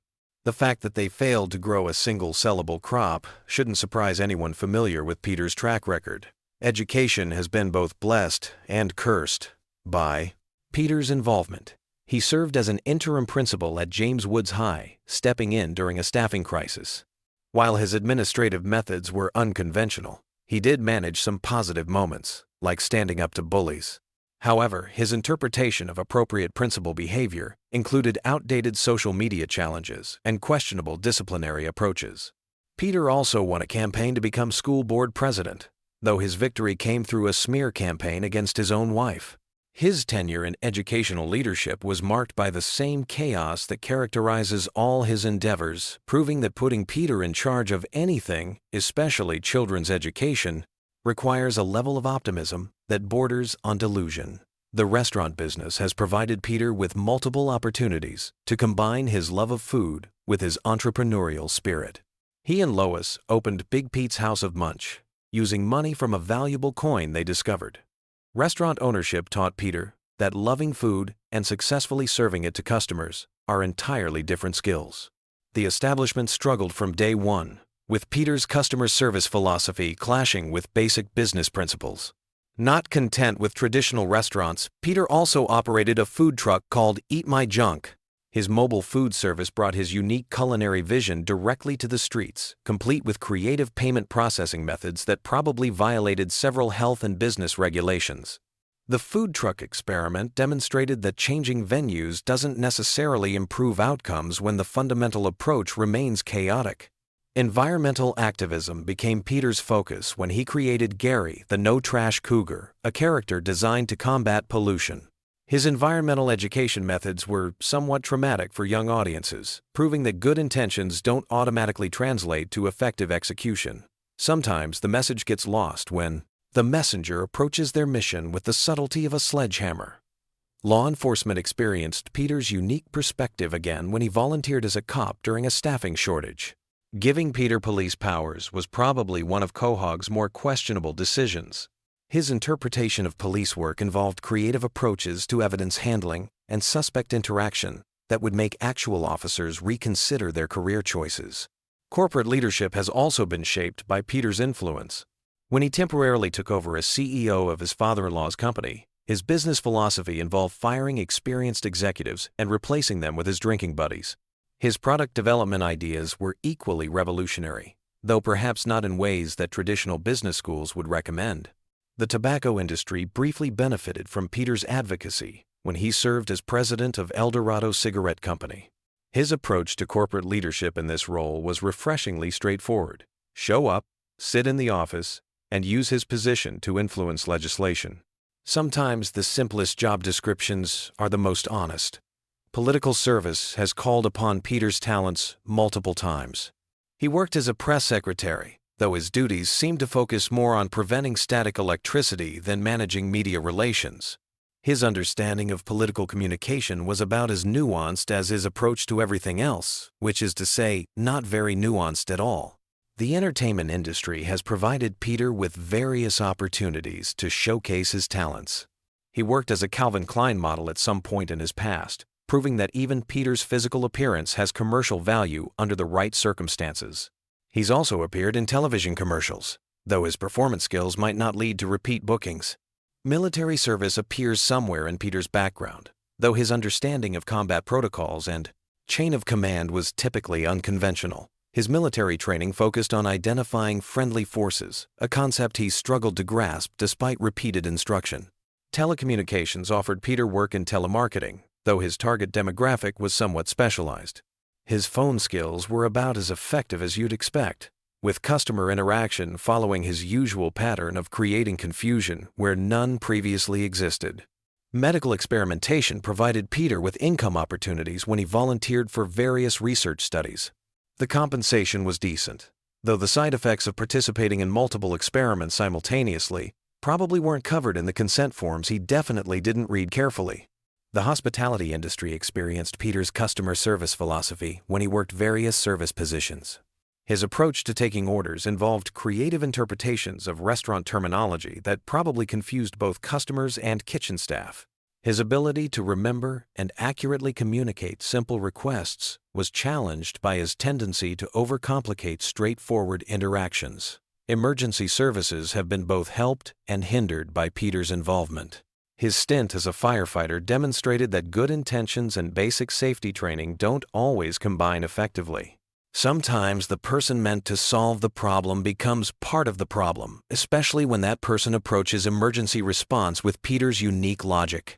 Entertainment production has benefited from Peter's creative vision. He developed television programming with the same innovative approach he brings to everything else.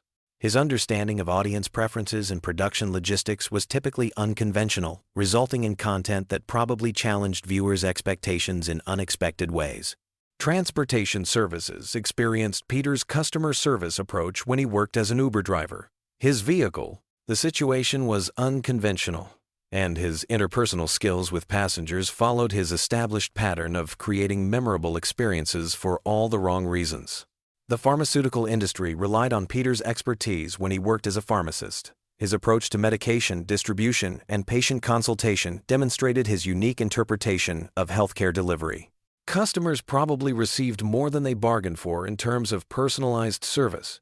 Seasonal employment has provided Peter with opportunities to spread joy as a mall Santa. His interaction with children during the holiday season showcased his gift for making lasting impressions, though not necessarily the kind that parents hope for when they bring their kids to meet Santa. Domestic management became Peter's responsibility when he worked as a house husband. His approach to household organization and family care demonstrated skills that had been hidden beneath years of workplace chaos. Sometimes the right job brings out unexpected competencies, even in the most unlikely candidates. Judicial service elevated Peter to the Supreme Court, where his legal philosophy focused on equality through unconventional means. His approach to constitutional interpretation was characteristically innovative, challenging traditional legal thinking with solutions that probably weren't covered in law school. Specialized services have utilized Peter's unique skill set in various capacities. He's worked as everything from a babysitter to a personal shopper, bringing his distinctive approach to customer service in roles that required sensitivity and attention to detail. His clients probably received more personalized attention than they anticipated. Performance arts have provided Peter with outlets for his creative expression. His musical abilities have earned him income through various venues, from street performance to wedding entertainment. His understanding of audience engagement and musical technique follows his established pattern of prioritizing enthusiasm over conventional skill. The food service industry has experienced Peter's influence in multiple capacities, from restaurant ownership to catering services. His culinary philosophy emphasizes creativity over convention, resulting in dining experiences that challenge customers' expectations about food preparation and presentation. Public safety has relied on Peter's expertise in various specialized roles, from ninja police officer to volunteer emergency responder. His approach to crime prevention and emergency management demonstrates innovative thinking that probably wasn't covered in standard training programs. Media production has benefited from Peter's creative vision in multiple formats, from cartoon development to television production. His understanding of entertainment value and audience engagement follows his characteristic approach of prioritizing memorable experiences over conventional quality standards. As we wrap up this extensive journey through Peter Griffin's career history, it's clear that his professional life has been anything but boring. From safety inspector to Supreme Court justice, from nurse to ninja cop, Peter has approached every job with the same combination of enthusiasm and chaos that defines his character. His work history reads like a collection of workplace disasters, yet somehow he keeps finding new employment opportunities. What makes Peter's career journey so entertaining is his complete lack of awareness about his own limitations. He approaches brain surgery with the same confidence he brings to flipping burgers, and somehow manages to create memorable moments in every position he holds. His employers probably don't forget him quickly, though not necessarily for the reasons they'd prefer. The sheer variety of Peter's employment history suggests either an incredibly diverse skill set or an amazing ability to convince people to hire him, despite obvious red flags. The truth is probably somewhere in between, though the evidence strongly suggests that Peter's interview skills don't accurately represent his job performance capabilities. Tonight, as you drift off to sleep, you can rest easy knowing that somewhere in the animated universe, Peter Griffin is probably starting a new job tomorrow, bringing his unique brand of workplace creativity to yet another unsuspecting industry. His career adventures remind us that sometimes the most entertaining stories come from the most unlikely sources, and that competence isn't always required for memorable employment experiences. Sweet dreams, and remember, no matter how chaotic your own work life gets, it's probably more manageable than Peter Griffin's professional journey through the working world of Quahog and beyond. Picture this. It's 2 a.m. You're tossing and turning, unable to fall asleep, Your mind is racing with thoughts about tomorrow's responsibilities, that awkward conversation from 3 weeks ago, and whether you left the stove on. What you need isn't another meditation app or white noise machine. You need something perfectly mundane, yet oddly fascinating. You need random Family Guy facts that will occupy just enough of your brain to let sleep creep in without being so exciting that they keep you awake. Tonight we're diving into the wonderfully weird world of Quahog, with facts so specific and delightfully pointless that they'll have you drifting off faster than Peter Griffin at a feminist poetry reading. Let's start with something that sounds completely made up but is absolutely real. The chicken fights between Peter Griffin and Ernie the Giant Chicken have collectively lasted over 20 minutes of screen time across all episodes. 20 minutes. That's longer than most sitcom episodes dedicate to their main plot. These epic battles began over something so ridiculously petty that it perfectly encapsulates the show's absurdist humor. An expired coupon. Not a life-changing amount of money, not a family heirloom, but a piece of paper that saves you maybe 50 cents on chicken feed. Yet this trivial dispute has spawned some of the most elaborate and destructive fight sequences in television history. The creators didn't plan for these fights to become a recurring element. The first chicken fight was supposed to be a one-off gag, but audience response was so positive that it became a signature element of the show. Each subsequent battle had to top the previous one in terms of scope and destruction. They've fought in the streets, crashed through buildings, battled in the sky, and even taken their conflict underwater. The animators spend weeks choreographing these sequences, treating them with the same attention to detail that major studios reserve for blockbuster action films. Here's something that might surprise you about the show's production process. Every episode of Family Guy requires approximately 15,000 individual drawings. In the digital age, this seems almost quaint, but the show maintains a hand-drawn aesthetic that demands incredible attention to detail. Each character's movement, each facial expression, each background element starts as a pencil sketch. The animators have developed shortcuts and techniques over the years, but the fundamental process remains surprisingly labor-intensive. The voice actors record their lines before any animation begins, which means the animators have to match the drawings to the vocal performances rather than the other way around. This creates some interesting challenges. Seth MacFarlane voices multiple characters, and he often has conversations with himself during recording sessions. The sound engineers have become experts at seamlessly blending these multi-character performances, creating the illusion that Peter, Brian, and Stewie are actually in the same room talking to each other. Speaking of voices, here's a fact that demonstrates just how integral Seth MacFarlane is to the show's DNA. He voices 4 main characters, plus dozens of recurring characters and one-off personalities. When he temporarily stepped back from the show to focus on other projects, the producers seriously considered ending Family Guy rather than recasting his roles. They eventually found ways to work around his reduced availability, but it highlighted how deeply connected the show is to MacFarlane's specific vocal talents and comedic sensibilities. The show's relationship with censorship has produced some genuinely bizarre situations over the years. There are jokes that were cut from the television broadcast but restored for DVD releases, creating alternate versions of episodes that exist in different formats. Some episodes have different running times, depending on where and how you watch them. The censors have made requests that seem arbitrary to outside observers. Violence is often acceptable, but certain types of language or visual gags get flagged for removal. This has led to some creative workarounds by the writing team. They've developed a sort of code for getting controversial material past the censors. Sometimes they'll include an extremely offensive joke that they know will be rejected, making their actually intended joke seem mild by comparison. It's a psychological negotiation tactic that has become part of their standard writing process. Here's something that sounds like trivia, but actually reveals something profound about how the show is made. The writer's room keeps a collection of rejected joke ideas that they call the too weird pile. These aren't jokes that are too offensive or inappropriate, but rather concepts that are so strange or specific that they don't fit into any episode. Occasionally, they'll build an entire storyline around one of these orphaned ideas, which explains why some episodes feel like fever dreams that shouldn't work but somehow do. The show's approach to celebrity cameos is more strategic than it might appear.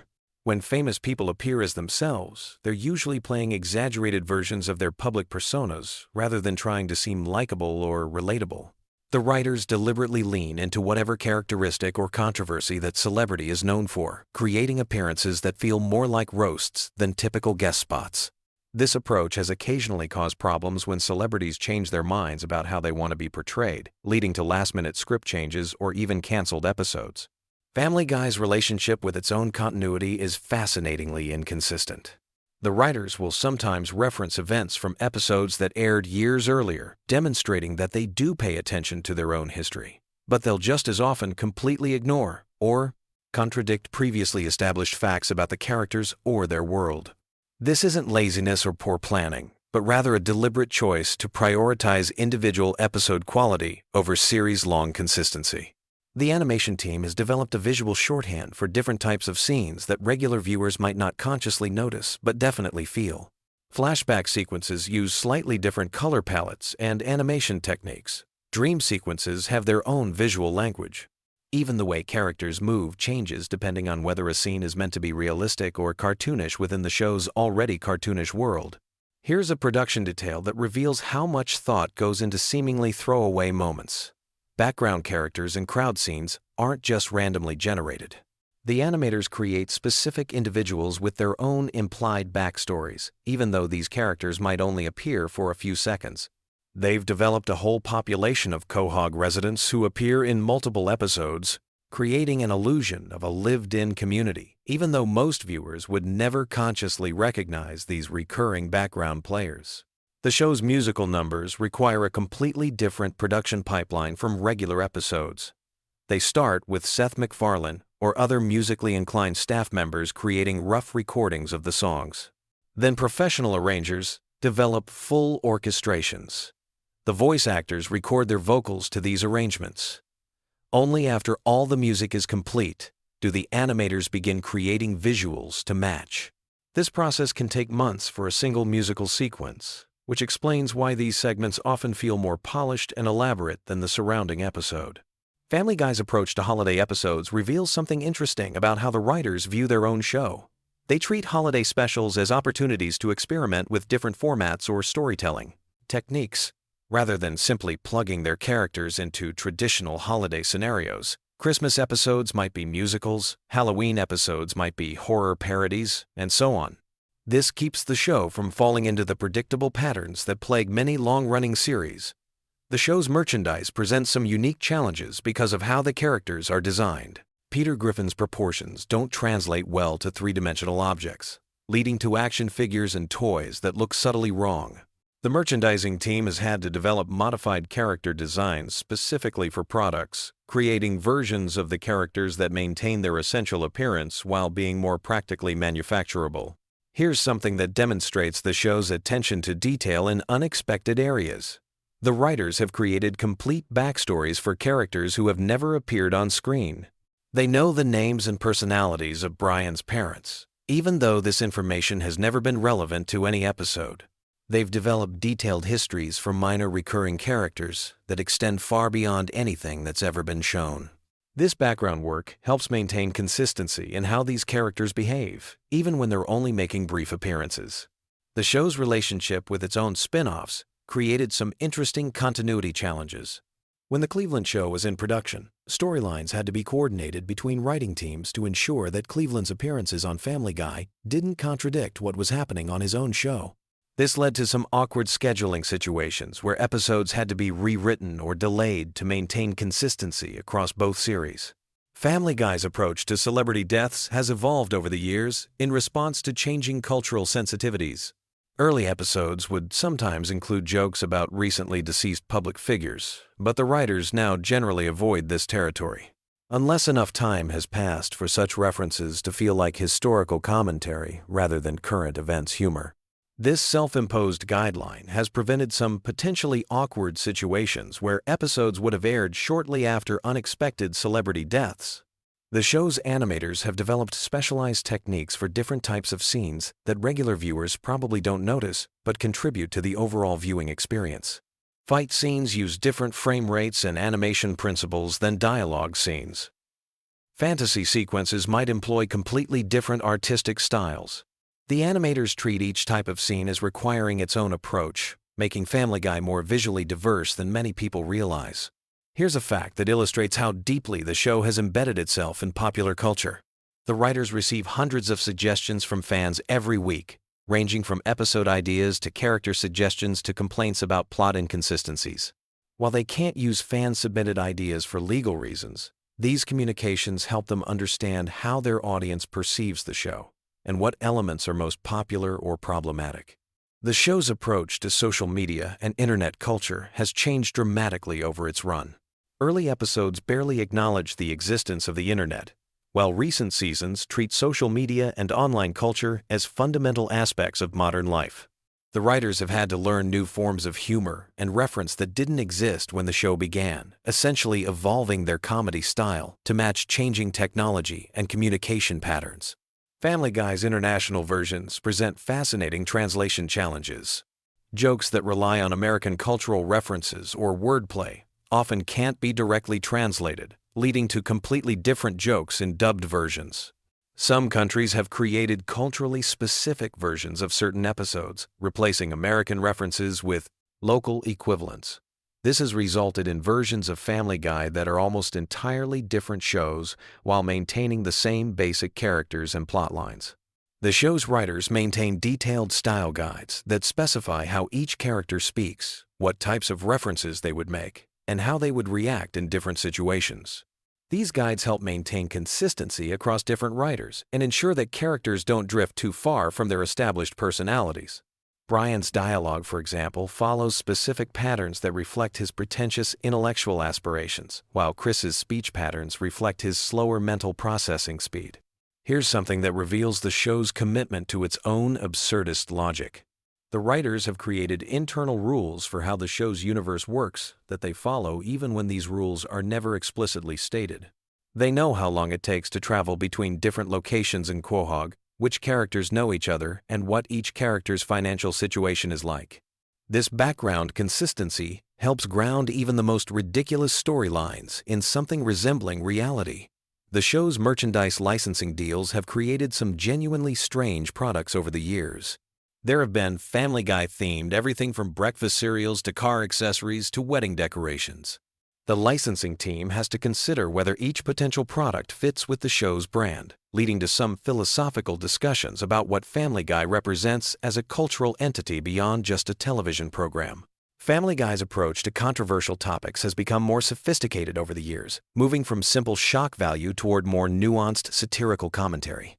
The writers now spend considerable time researching topics before writing about them, ensuring that their jokes come from a place of understanding rather than ignorance. This doesn't mean they avoid controversial subjects, but rather that they approach them with more intentionality.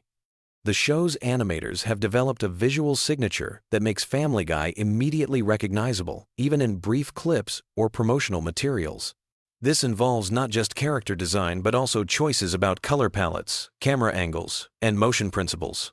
New animators joining the team have to learn these specific techniques to ensure visual consistency across different episodes and seasons.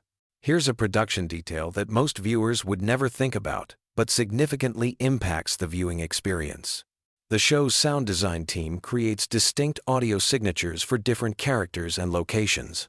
Peter's footsteps sound different from Brian's. The Griffin house has its own acoustic characteristics, and even the way doors close varies depending on the context. These subtle audio cues help create the illusion of a consistent physical world, even though everything is animated. As you drift off to sleep tonight, remember that somewhere in the world, animators are drawing the next batch of Family Guy episodes, voice actors are recording dialogue for situations that don't exist, and writers are debating whether jokes about topics you've never considered are funny enough to include in a television show. The machinery of entertainment continues turning even while you rest, creating the content that will occupy your mind during tomorrow night's journey toward sleep. Sweet dreams. And remember that in the grand scheme of things, we're all just characters in someone else's animated universe, trying to make sense of the absurd situations we find ourselves in. You know those nights when you're scrolling endlessly through your phone, looking for something to help you drift off to sleep? Well, Tonight, we're diving into the chaotic world of Quahog with some absolutely wild Family Guy facts that'll either fascinate you into dreamland or keep you up all night thinking about how bizarre this show really is. Trust me, some of these will blow your mind. Let's start with something that sounds almost too crazy to be true. Did you know that Family Guy was actually canceled not once, but twice by Fox? Yeah, you heard that right. The show got the axe in 2002 after just 3 seasons. But here's where it gets interesting. The fans weren't having it. They launched massive campaigns, flooded Fox with letters, and basically refused to let their beloved dysfunctional Griffin family disappear forever. Adult Swim started airing reruns, and the DVD sales went through the roof. Fox executives looked at those numbers and thought, maybe we made a mistake. So they brought it back in 2005. Only to cancel it again in 2012. But once again, fan outcry was so intense that the network reversed their decision within weeks. Talk about people power. But that's just the tip of the iceberg when it comes to the show's wild behind-the-scenes stories. The character of Peter Griffin was originally supposed to be much different. Creator Seth MacFarlane based Peter's voice on a security guard he knew, but he also drew inspiration from the classic cartoon character Popeye. If you listen carefully, you can hear those gruff, mumbly speech patterns that make Peter so distinctively annoying and lovable at the same time. Speaking of voices, here's something that might keep you up thinking about it. Seth MacFarlane voices not just Peter, but also Brian, Stewie, Glenn Quagmire, and Tom Tucker. The man is basically having conversations with himself for half the show. Imagine the recording sessions where he's literally arguing with himself in different voices. It's like the ultimate one-man show, except it's happening in a professional recording studio with millions of people watching. Now let's talk about some of the more bizarre facts that really showcase how unpredictable this show can be. Remember Ernie the Giant Chicken? That massive yellow bird who gets into those epic, destructive fights with Peter? Well, those fight scenes weren't just random comedy bits. They were actually Seth MacFarlane's way of paying homage to classic action movies and anime fight sequences. Each battle is choreographed like a legitimate action scene, complete with dramatic music, slow-motion moments, and enough property damage to bankrupt a small city. The first chicken fight lasted over 3 minutes, which in animation terms is basically a feature film. Here's something that'll make you think differently about the show's timeline. Family Guy exists in this weird temporal bubble where nobody really ages, but the show constantly references current events. The Griffin kids have been teenagers and babies for over 20 years, yet the show has covered everything from early 2000s pop culture to current social media trends. It's like they're stuck in some kind of cartoon time warp where only the references to the outside world change.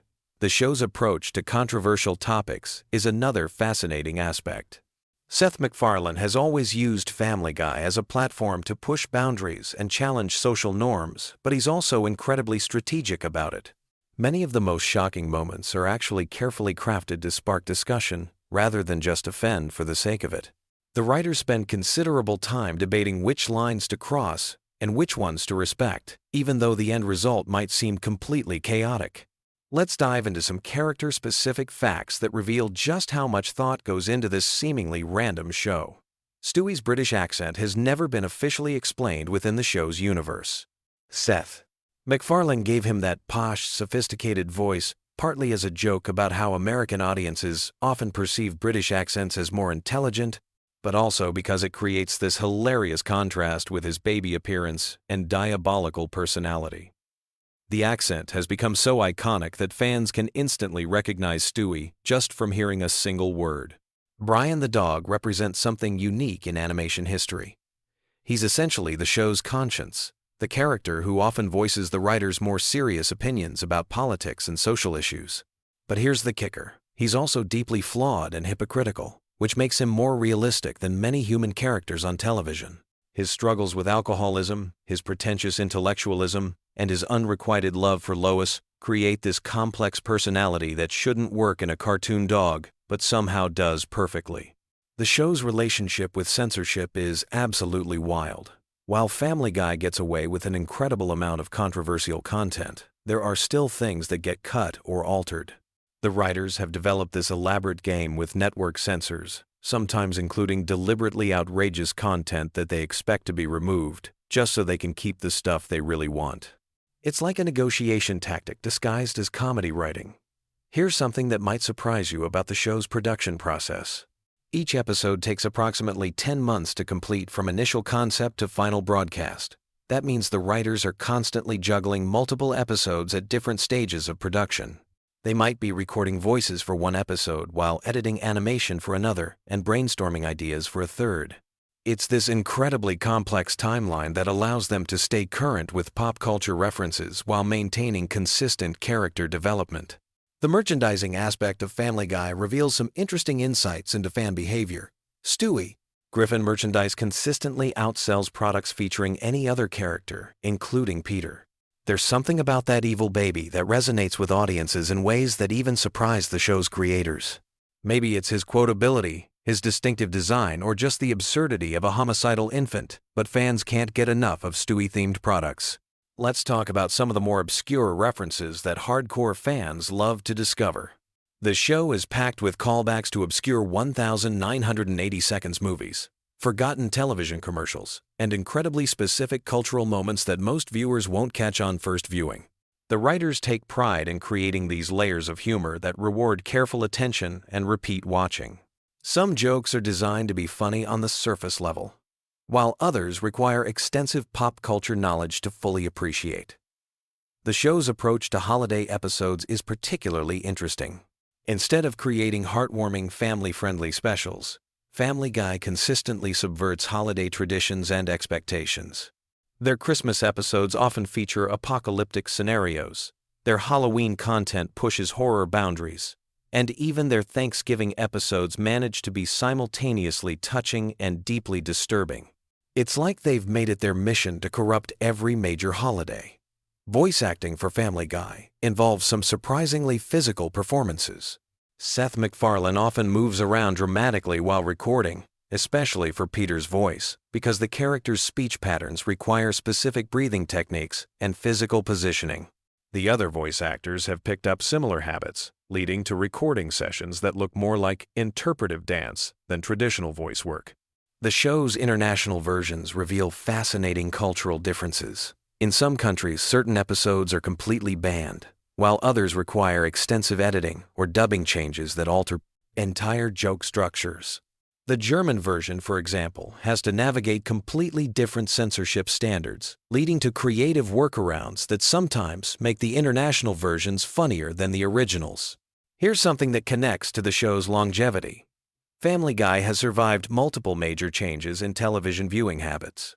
It started during the era of appointment television, adapted to the DVR age, thrived during the streaming revolution, and now exists in the world of on-demand binge-watching culture. Each transition has required subtle adjustments to pacing, storytelling, and even joke structures to match how audiences consume content. The show's relationship with its own continuity is deliberately chaotic.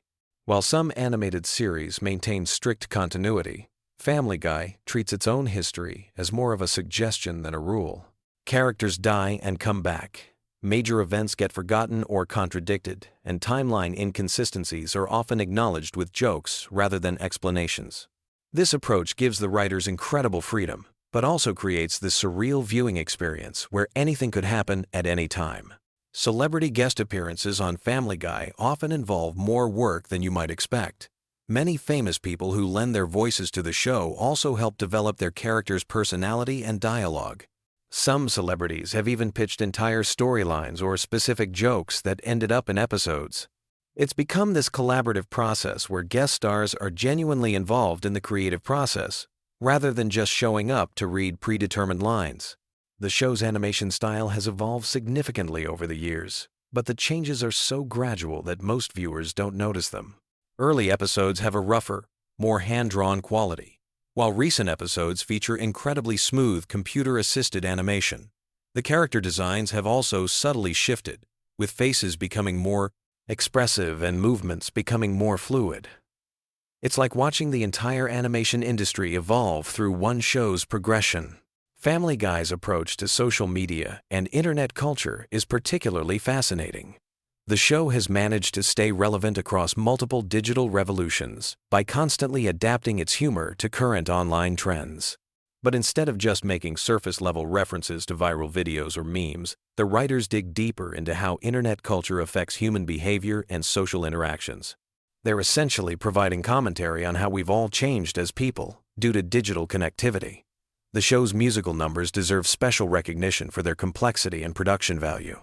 These aren't just throwaway jokes. They're fully orchestrated, professionally performed pieces that often parody specific musical genres or famous songs.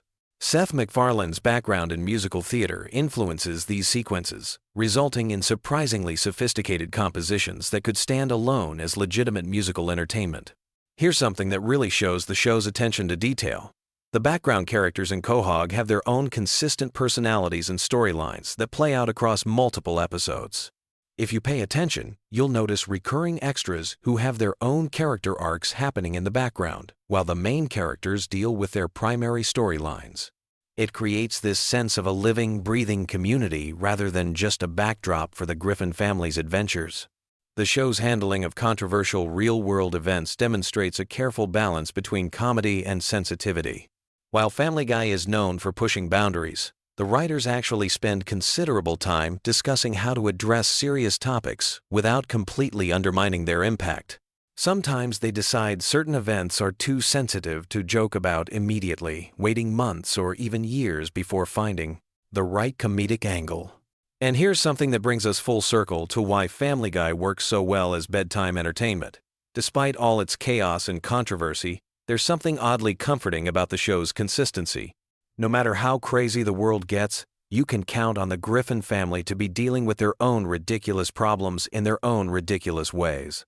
It's like a reliable friend who always has a completely absurd story to distract you from whatever's keeping you awake. So there you have it. 20 years of Family Guy condensed into the kind of random facts that either help you drift off to sleep or give you something interesting to think about as you lie there in the dark. Sweet dreams. And remember, if you can't sleep, at least you're not dealing with a giant chicken trying to destroy your entire neighborhood over an expired coupon. Ever wondered what happens when you dive deep into the chaotic world of Quahog at 3 in the morning? Tonight we're exploring the most bizarre, hilarious, and downright weird facts about Family Guy that'll keep your mind occupied while you drift off to sleep. From hidden Easter eggs to behind-the-scenes secrets that even longtime fans don't know. This collection of random Family Guy trivia is perfect for those late-night moments when you need something entertaining but not too stimulating. Picture this. You're lying in bed, scrolling through your phone, and suddenly you're wondering about the strangest details from America's most controversial animated family. Well, you're in luck, because we've gathered dozens of fascinating tidbits that reveal just how deep the rabbit hole goes in Seth MacFarlane's animated universe. Let's start with something that might surprise you about the show's origins. Family Guy actually premiered in 1999, making it older than The Sopranos, Lost, and even The Office. But here's the kicker. The show was canceled not once, but twice by Fox. The first cancellation happened in 2002 after 3 seasons, and then again in 2005 after being brought back for a 4th season. What saved it the second time? DVD sales and reruns on Adult Swim were so successful that Fox had no choice but to bring it back permanently. Speaking of cancellations, did you know that the famous episode where Stewie and Brian get locked in a bank vault was actually written as a potential series finale? The writers thought the show might not get renewed, so they created this bottle episode as a way to give fans closure while keeping production costs low. It ended up becoming one of the most beloved episodes in the entire series. Here's something that'll make you appreciate the voice acting even more. Seth MacFarlane voices 4 main characters: Peter, Brian, Stewie, and Glenn Quagmire.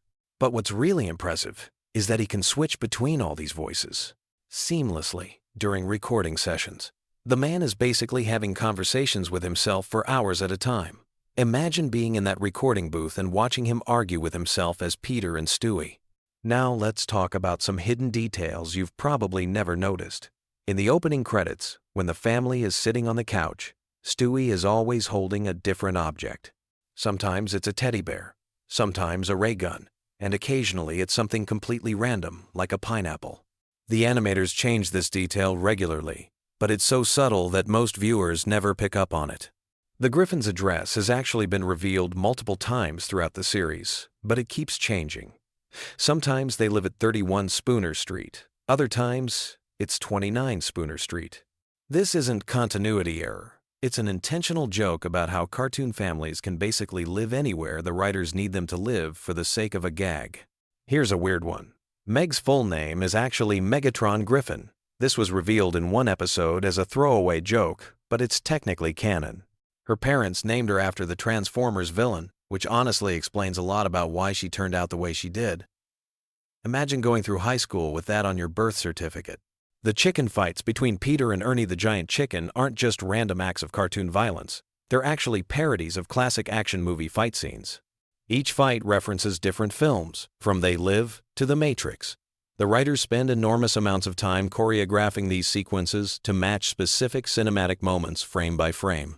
Speaking of references, Family Guy holds the unofficial record for most pop culture references in a single animated series. The writers keep a database of potential references organized by category, decade, and obscurity level. They literally have spreadsheets dedicated to tracking which celebrities they've already made fun of and which ones are still fair game. Here's something about Brian that might change how you see him. His character was originally supposed to be much more of a background character, like a regular family pet who occasionally made sarcastic comments. But Seth MacFarlane enjoyed voicing him so much that Brian evolved into basically being Seth's mouthpiece for political and social commentary. This is why Brian often sounds like he's giving a college lecture. He essentially is. The Conway Twitty cutaways aren't just random musical interludes. They serve a specific purpose in television production. When episodes run short, the writers can insert these musical segments to pad out the runtime without having to animate new scenes or write additional dialogue. It's brilliant efficiency disguised as absurdist humor. Cleveland's house has been destroyed and rebuilt more times than any other location in the series. The writers keep track of this, and it's actually become a running competition among the staff to see who can come up with the most creative ways to demolish Cleveland's property. His house is basically the Kenny McCormick of buildings. Here's a detail about Quagmire that most people miss. His house number is 29. Peter's is 31, and Cleveland's was 33 before he moved away. But Joe's house number has never been consistently established, which has led to fan theories that he doesn't actually own his house and is just perpetually house-sitting for someone else. The famous "Whose line is it anyway" reference where Peter lists random words isn't actually random. Each word was carefully chosen to represent a different category of Family Guy humor. They're basically a roadmap of the show's comedic philosophy, hidden in plain sight. Stewie's accent has gradually changed over the years, from a thick British aristocrat voice to something more American. This wasn't accidental. Seth MacFarlane has said that maintaining the original accent was physically exhausting, so he's slowly been relaxing it as the series progressed.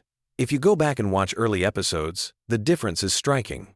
The Pawtucket Brewery where Peter works is actually based on a real brewery in Rhode Island. The exterior shots are rotoscoped from actual footage of the Narragansett Brewery, though the interior is completely fictional.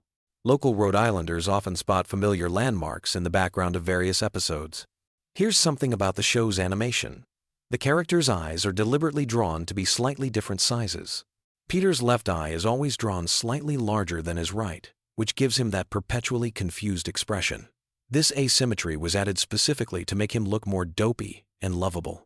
The reason death appears so frequently in early seasons is because the writers were originally planning to kill off a main character in every season finale, but Fox executives weren't comfortable with the concept. So death became a recurring character instead of a plot device, which is actually much funnier in hindsight. Lois's maiden name is Pewterschmidt, but her middle name has been given as both Marie and Nicole in different episodes. The writers claim this is intentional, suggesting that Lois has been lying about her middle name for years for reasons that will never be explained.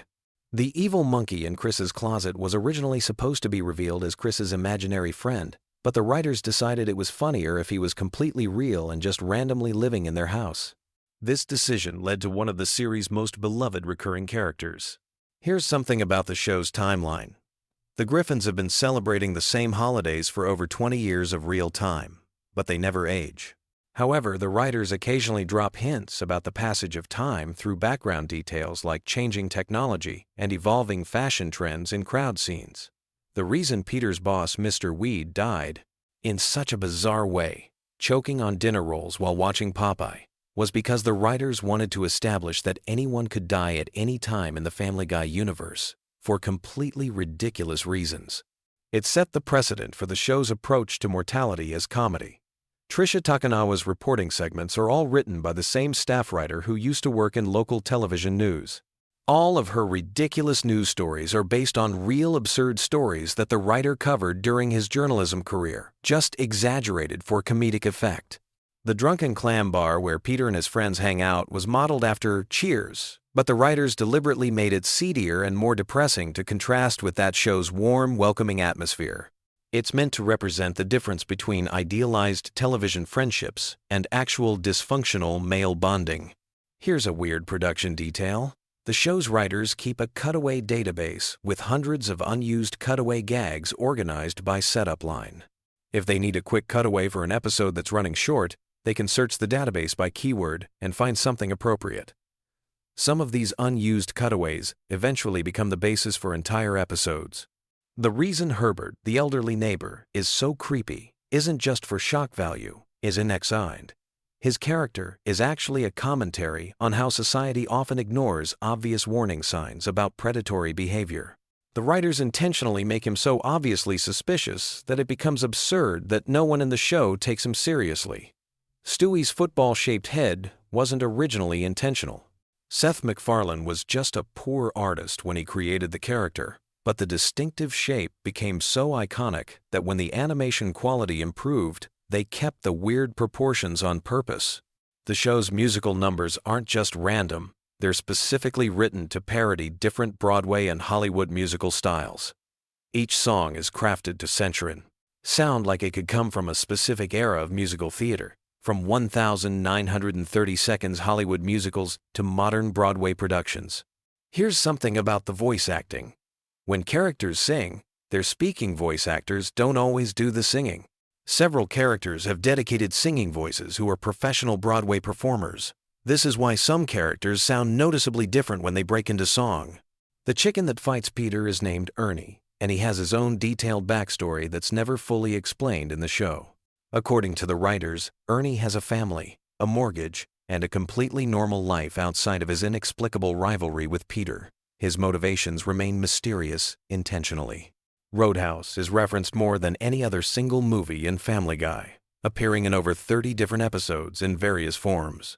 The writers have said this started as an inside joke because they couldn't believe how seriously the movie takes itself, but it evolved into genuine affection for the film's absurdity. The Conway Twitty segments were actually Seth MacFarlane's way of paying tribute to his grandfather, who was a huge country music fan. MacFarlane has said these moments are among his favorites in the entire series because they remind him of watching old variety shows with his grandfather. Meg's unpopularity isn't just a running gag. It's a deliberate commentary on how middle children often get overlooked in family dynamics. The writers have given her hidden depths that occasionally surface, suggesting she's actually the most emotionally intelligent member of the family despite being constantly ignored.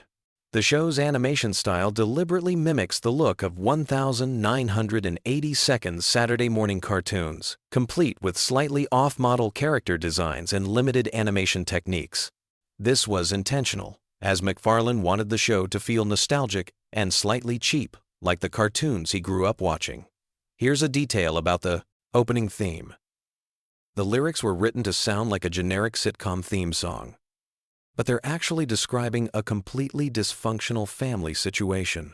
The cheerful melody masks the fact that the words are talking about how nothing in this family works properly. The reason Family Guy episodes often feel like collections of unrelated sketches is because that's exactly what they are.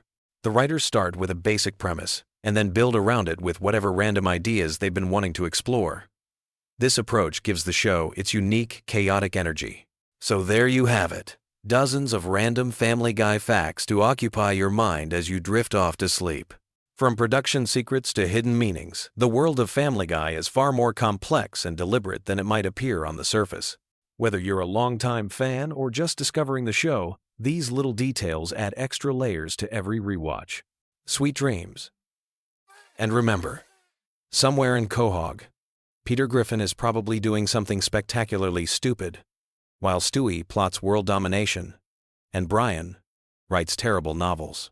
The chaos never stops in the Griffin household, and honestly, we wouldn't want it any other way. Hey there, Night Owls and Family Guy fanatics. If you're settling in for some sleep but your brain is still buzzing, you've clicked on the perfect video. Tonight we're diving deep into the wonderfully weird world of Quahog, with some absolutely wild Family Guy facts that'll either lull you to sleep or keep you awake, pondering the bizarre genius of Seth MacFarlane's creation. Picture this scenario.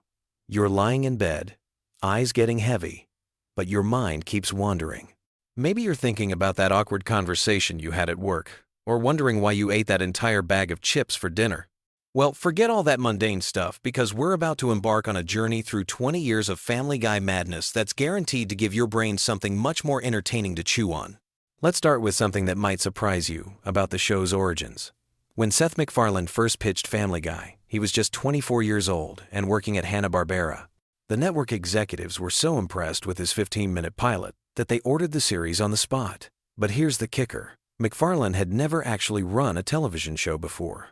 He was essentially handed the keys to a multi-million-dollar production with zero experience as a showrunner. Talk about fake it till you make it. Speaking of MacFarlane, did you know he was supposed to be on one of the planes that hit the World Trade Center on September 11th? He had a ticket for American Airlines Flight 11, but overslept after a night of drinking and missed the flight by just 10 minutes. When he arrived at the airport and learned what had happened, he realized how close he'd come to never creating the Griffin family we know and love today. It's one of those sliding door moments that makes you think about how different pop culture would be if he'd caught that flight. Now let's talk about Brian Griffin, the family's intellectual dog who walks on two legs and drives a Prius. Brian's character was actually inspired by MacFarlane's own dog, also named Brian, who passed away in the early 2000s. The real Brian was a white Labrador retriever, and MacFarlane has said that losing him was one of the most difficult experiences of his life. When the show temporarily killed off cartoon Brian in 2013, the fan backlash was so intense that MacFarlane received death threats. People were legitimately angry about a fictional dog's death, which says something about how attached viewers had become to these animated characters. The temporary death of Brian actually serves as a perfect example of how deeply fans connect with Family Guy's characters, even though they're supposed to be parodies and caricatures. When Brian was hit by a car and replaced by a new dog named Vinny, voiced by Tony Sirico from The Sopranos, social media exploded with outrage. There were online petitions, angry tweets, and even real-world protests. The writers had planned to bring Brian back all along. It was meant to be a multi-episode arc exploring how the family would cope with loss, but the reaction was so overwhelmingly negative that they cut the storyline short and resurrected Brian after just 2 episodes. Here's something that might blow your mind about the show's production process. Each episode of Family Guy takes approximately 10 months to create, from start to finish. That means when you're watching a new episode that just aired, the writers were working on the initial script almost a year ago. This long production timeline sometimes creates weird situations where the show references current events that are no longer current by the time the episode airs, or misses major cultural moments entirely because they couldn't pivot quickly enough. The cutaway gags that Family Guy is famous for were actually born out of necessity rather than creative choice. In the early seasons, episodes would often run short, and the writers needed quick ways to fill time. These random flashbacks and non-sequitur scenes were easy to animate and didn't require complex storytelling or character development.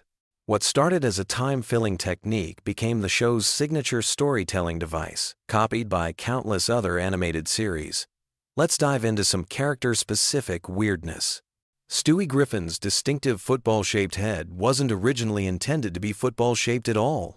MacFarlane has said that Stewie's head design was meant to evoke a more oval, egg-like shape that would make him look unnatural and slightly alien. The football comparison only came up after the character was already established, and now it's impossible to unsee. Stewie's sexuality has been a topic of debate among fans for years, but MacFarlane has given conflicting answers about whether the baby is gay, straight, or something else entirely. In some interviews, he suggested that Stewie is gay, while in others, he said the character is too young for sexual orientation to be relevant. The ambiguity seems to be intentional, allowing viewers to interpret the character however they want while keeping the writers free to take Stewie in any direction the story demands. Peter Griffin's voice is actually just Seth MacFarlane doing an impression of a security guard he knew growing up in Connecticut. The guard worked at the animation studio where MacFarlane interned during college, and he would do this exaggerated New England accent that MacFarlane found hilarious. Years later, when he needed a voice for Peter, he remembered that security guard and based the entire character's speech pattern on him. The show's relationship with censorship has always been complicated and fascinating. While Family Guy pushes boundaries constantly, there are still certain words and topics that are completely off-limits for broadcast television. The writers have developed an entire arsenal of creative workarounds, using sound effects, cutaways, and strategic editing to suggest things they can't show explicitly. Sometimes the censored version is actually funnier than what they originally wrote because the restrictions force them to be more creative. Cleveland Brown's spin-off series, The Cleveland Show, was actually planned before Family Guy was even renewed for its 4th season. MacFarlane and the writers knew they wanted to explore Cleveland's character more deeply, but they weren't sure Family Guy would survive long enough to make it happen. When the show came back from cancellation stronger than ever, they were able to move forward with Cleveland's solo series, though it only lasted 4 seasons before Cleveland returned to Quahog. The character of Meg Griffin has gone through more voice actress changes than any other main character on the show. Lacey Chabert voiced Meg for the 1st season and part of the 2nd, but left due to scheduling conflicts with her film career.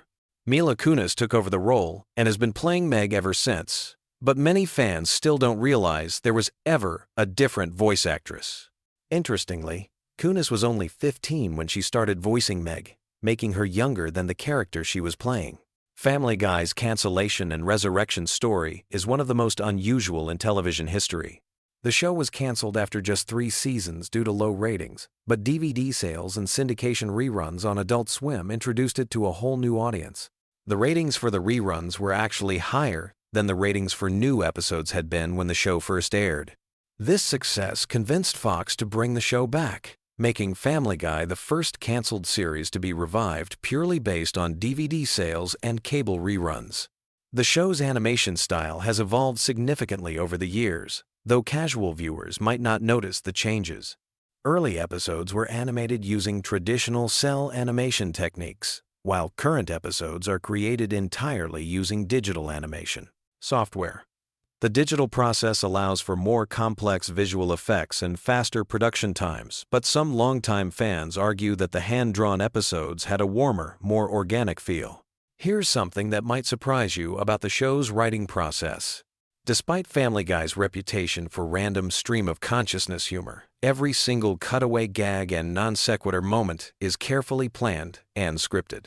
The writers spend weeks crafting these seemingly spontaneous moments, testing them with focus groups and refining them until they hit just the right note of absurdity. What feels effortlessly random is actually the result of meticulous preparation and timing. The character of Quagmire was originally going to be named Quahog, after the town where the Griffins live. But the writers realized that having a character and a location with the same name would be confusing for viewers, so they changed it to Quagmire at the last minute. The name Quagmire is actually a play on words, combining the idea of being stuck in a difficult situation with the character's, shall we say, adventurous romantic life. Death, the Grim Reaper character who occasionally appears on the show, was voiced by Norm Macdonald in his early appearances. Macdonald's deadpan delivery was perfect for the role, but scheduling conflicts meant he couldn't continue voicing the character regularly. Adam Carolla took over the role for several episodes before it eventually went to other voice actors. Death's inconsistent voice casting reflects one of the challenges of using celebrity guest stars for recurring characters. The show has featured some truly bizarre celebrity cameos over the years, but one of the strangest was Rush Limbaugh playing himself in an episode where Brian becomes conservative. Limbaugh recorded his lines during a commercial break of his radio show, and the writers had to work around his limited availability by keeping his dialogue minimal and straightforward. The episode aired during the height of Limbaugh's popularity, and his appearance generated significant media attention. Family Guy's approach to continuity is deliberately inconsistent, which allows the writers tremendous creative freedom, but sometimes confuses viewers who are paying close attention. Characters die and come back to life. Major events happen and are never mentioned again. And the timeline of the show makes absolutely no sense if you try to analyze it logically. This isn't accidental. The writers have explicitly said they prioritize individual episode quality over long-term story coherence. The show's merchandising success has been almost as impressive as its television ratings. Family Guy merchandise has generated hundreds of millions of dollars in revenue, with everything from t-shirts and coffee mugs to video games and board games. The talking plush toys of Stewie and Brian were particularly popular, though they had to be carefully programmed to avoid saying anything too inappropriate for younger children who might play with them. One of the most interesting aspects of Family Guy's production is how they handle controversial episodes. The writers have an informal rating system for how potentially offensive each episode might be, and they adjust the marketing and promotion accordingly. Episodes that push boundaries harder than usual often air with less advanced publicity, allowing them to reach audiences without generating pre-broadcast controversy that might lead to censorship.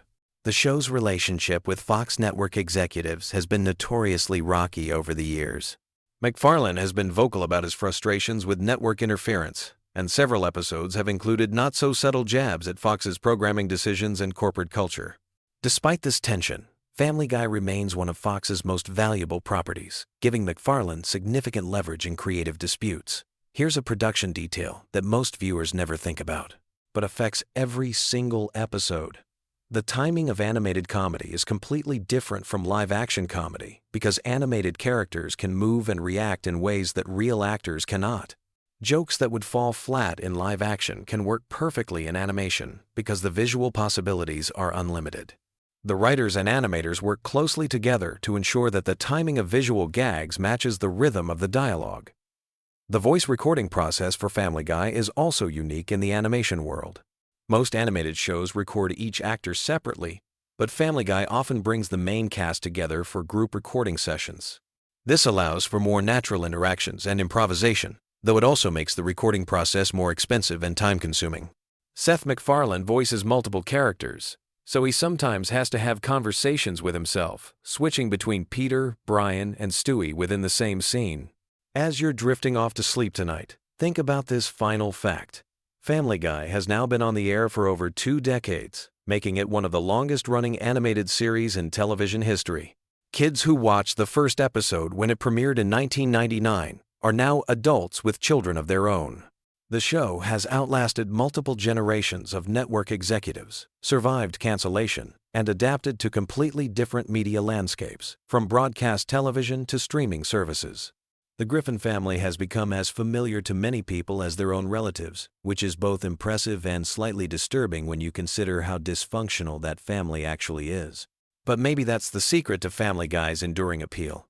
In a world where real families can be just as complicated and bizarre as the fictional ones we see on television, there's something comforting about knowing that no matter how weird your own family dynamics might be, at least you're not dealing with a talking baby who's constantly plotting world domination, and a dog who's writing the great American novel. Sweet dreams, and remember, life's a lot like Family Guy. Sometimes it makes perfect sense. Sometimes it's completely random, and sometimes you just have to go with it and hope for the best.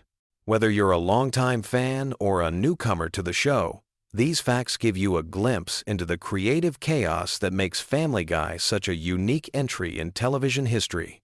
Sleep well, and maybe you'll dream about Quahog tonight.